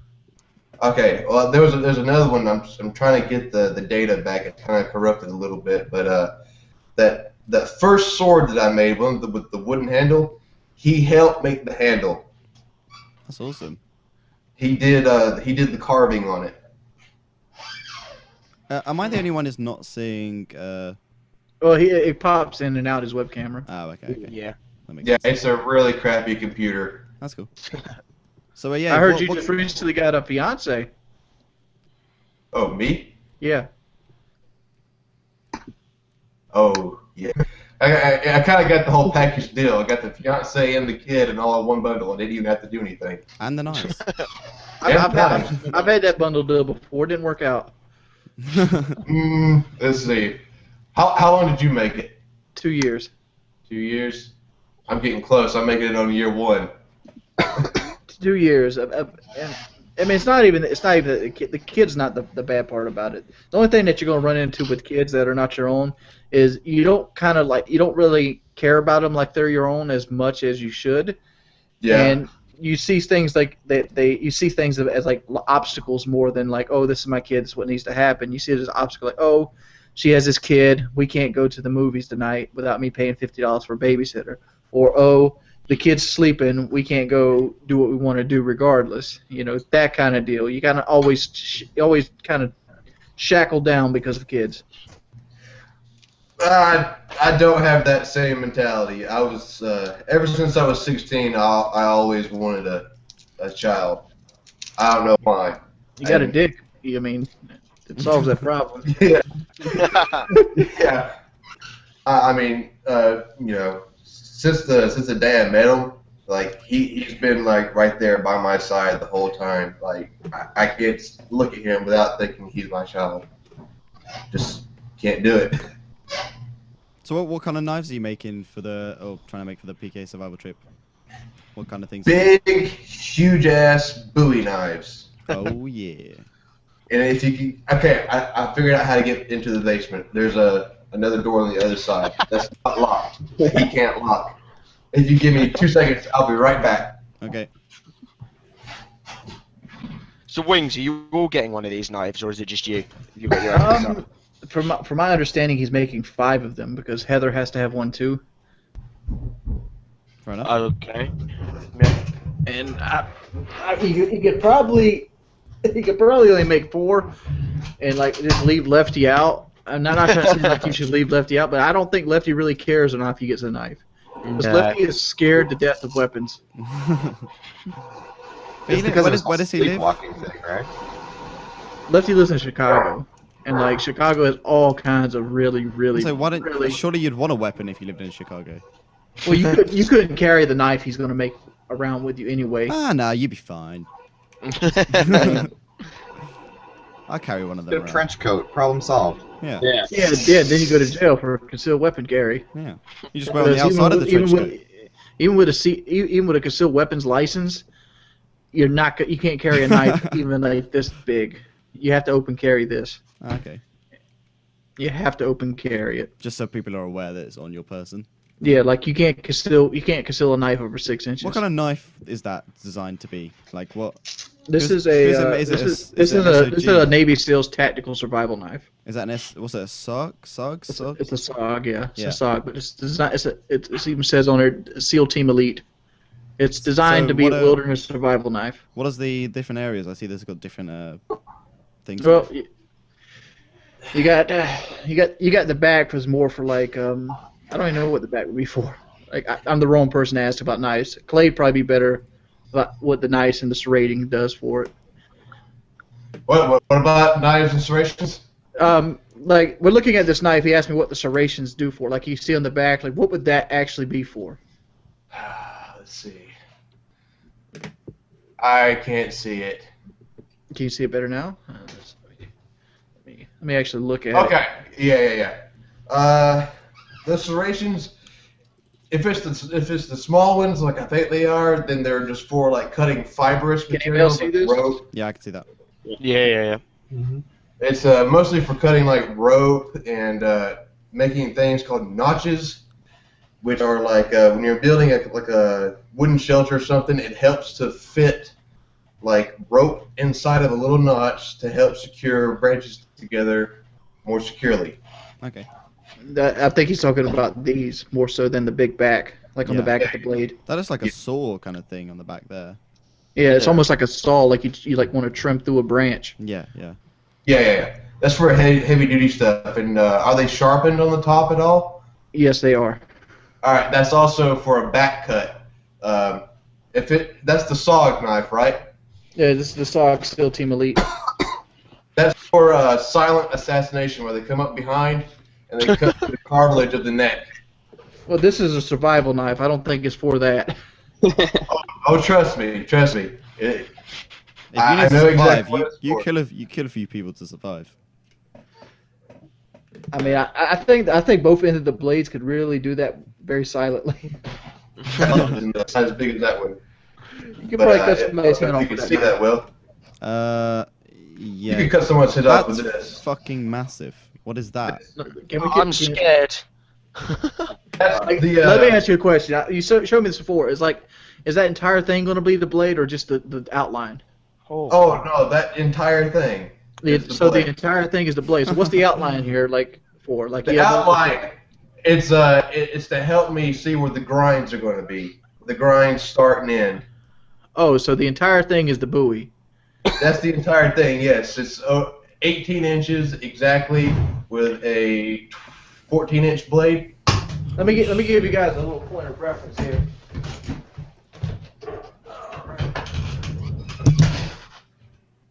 This is 18 inch.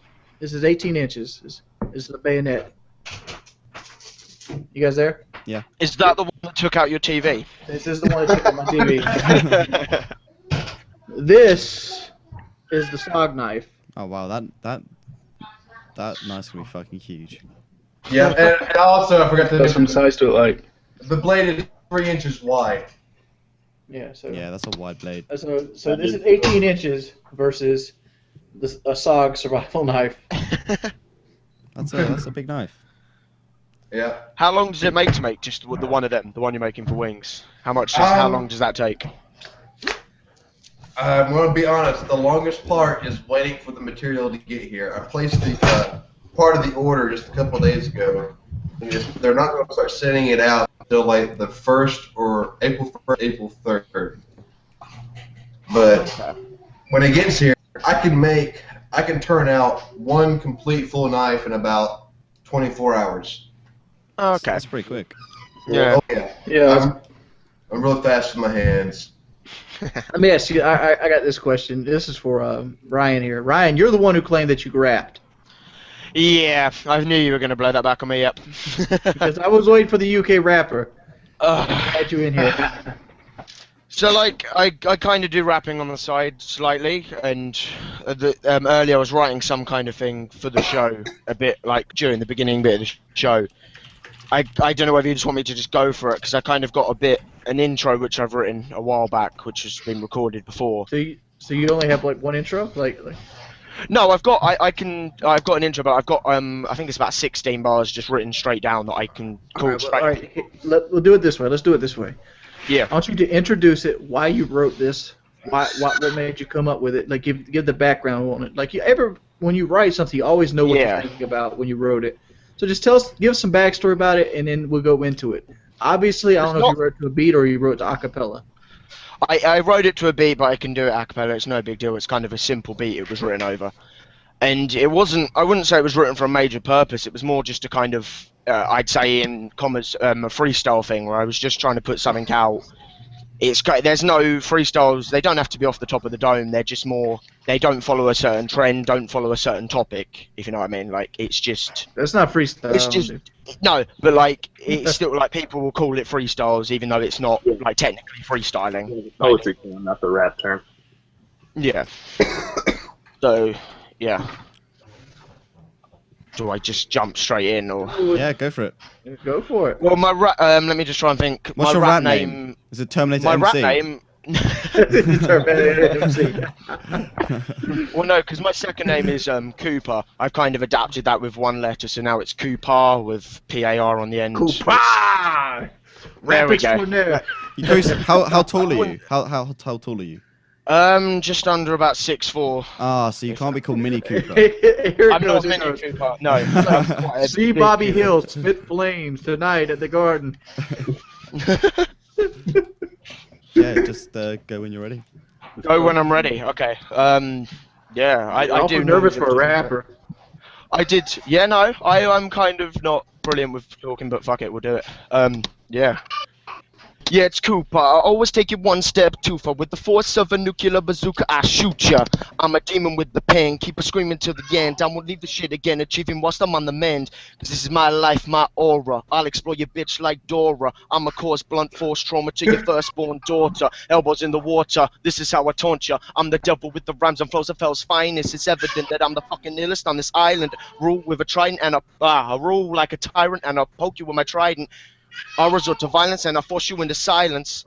My thoughts are possessed and my morals are a mess. I'm obsessed with the very best, testing my inner strength, my rhymes they invest, manifesting in your chest, taking over till you can't tell what is right or left. This is life or death, survival of the fittest. All these wannabes just keep making to my shit list. You better watch out for it turns into a hit list.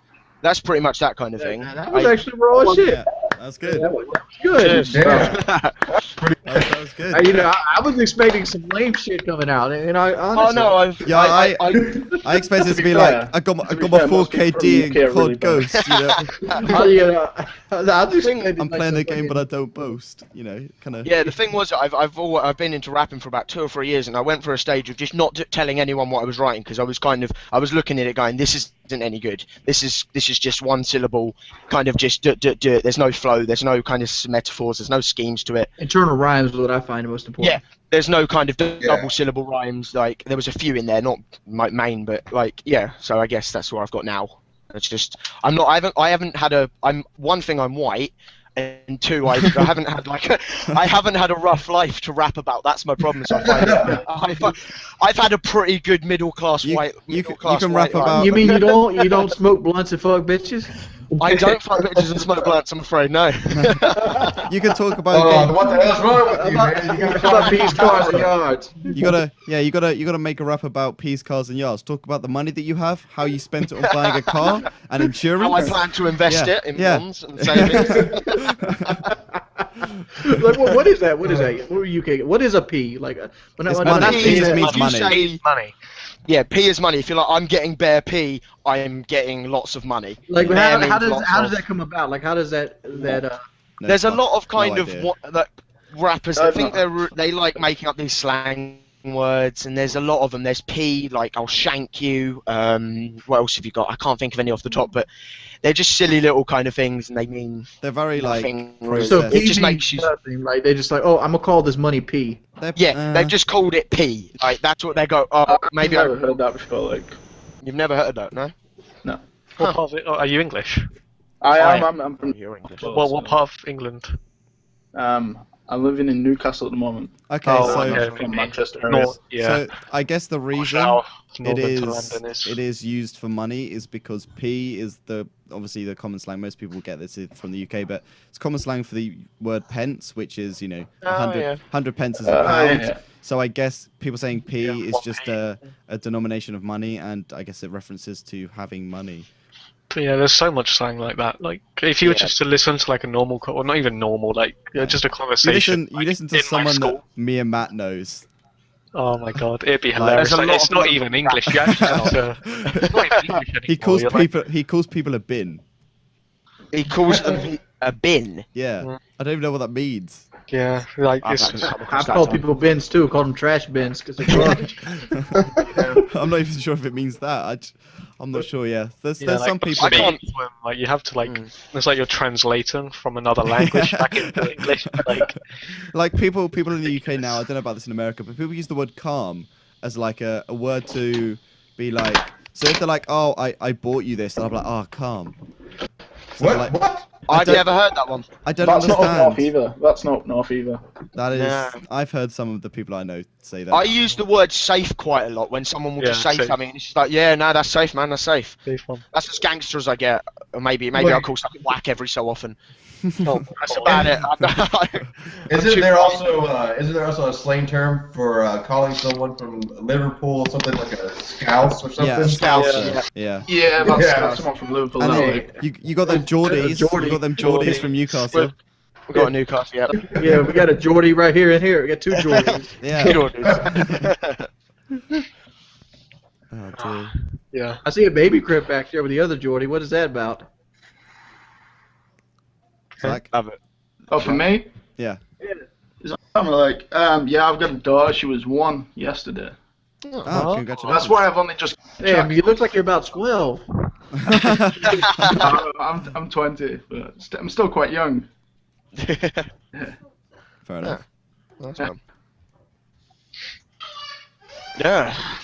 So, Anyone else got any more topics?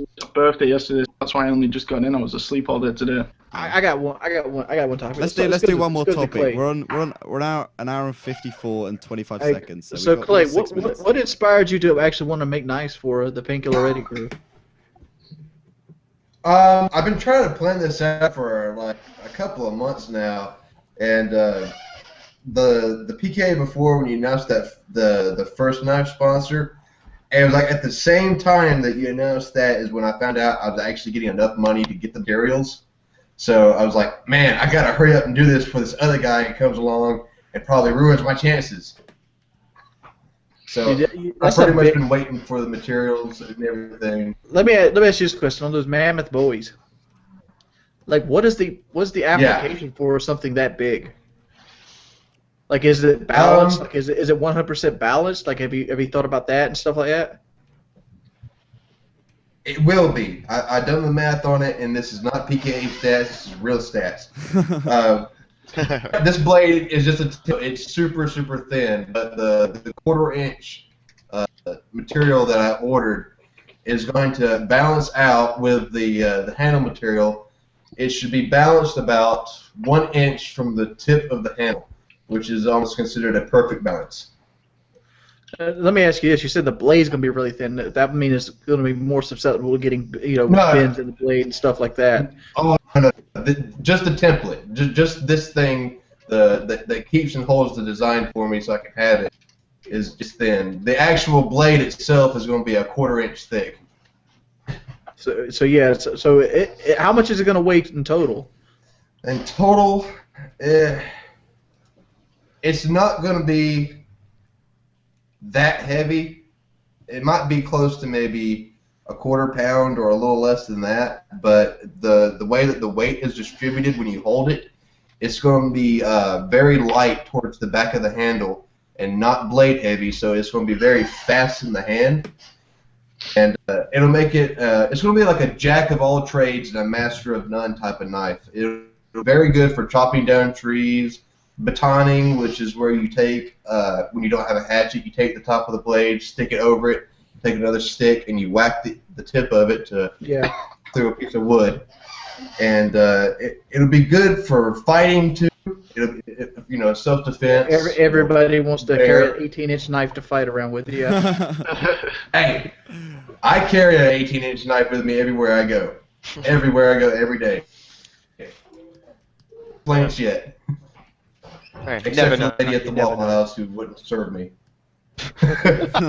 Yeah.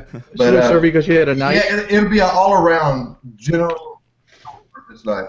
Yeah, she would hardly serve us because she was scared. She would, like, we were sitting there, and me, my fiance, and my stepson was just sitting there, just waiting for 10 or 15 minutes, like, okay, why are you not serving us? Well, why do you have that big-ass knife on you, sir? I don't carry a gun on me. I'd rather have something to defend myself. Right. I open carry a lot of places, and I haven't run into any trouble. Dude. Yeah. Who opens carries? Me. Brandon. Oh, he open carries what is that, a Glock? No, this is a Smith & Wesson SD40. Ooh. Oh. Everyone from the UK here think about the American gun laws, like. I wish we had. I wish we had a bit. I wish we were allowed. I don't want them to be. So, the Americans. Yeah. The thing is, they always bring up the See, thing. I'm the other side. I wish our cops weren't allowed to carry guns. Our cops can't do shit. Our cops don't have anything. I think they have a baton. Yeah. That recent cop shooting on Live Leak actually happened in my city. Oh, damn. Where he just walked right out of his house and they shot him for apparently no reason.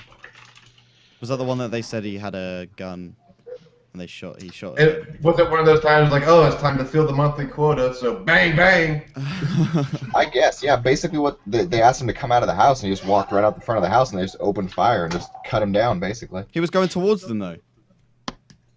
He had a hug, which is considered a deadly weapon. He had full intent to walk towards them, so that's... Here's the thing about cops. Like Oh, remember the kid that he shot... Cop talk now. Yeah, we are on cop talk. Let's, but here's let's keep this short. Remember the kid that got killed in Georgia? The kid that got killed in Georgia for having the Wii controller in his hand. She thought it was a weapon. Yes, Here's the bullshit about that. He could have had a weapon and she still couldn't have legally shot him. Yeah. Like it's very reasonable when you go to somebody's house that they open the door with a weapon. Like me, I usually take this knife with me to the door if I don't know who it is. Like I'll have it behind my back or something like that. Note to self: tell Wings before I get to his house. I mean, you never know when you're gonna open that door. There's gonna be 2 or 3 people running right into your house trying to rob you. Yeah. Oh, we got robbed a couple of months ago. Oh shit. But the thing was, okay, so what happened? Actually, it was a couple months ago. It was actually a year ago. It was a couple months after I got my German Shepherd, and if I didn't have that dog, we wouldn't have known that we was getting robbed.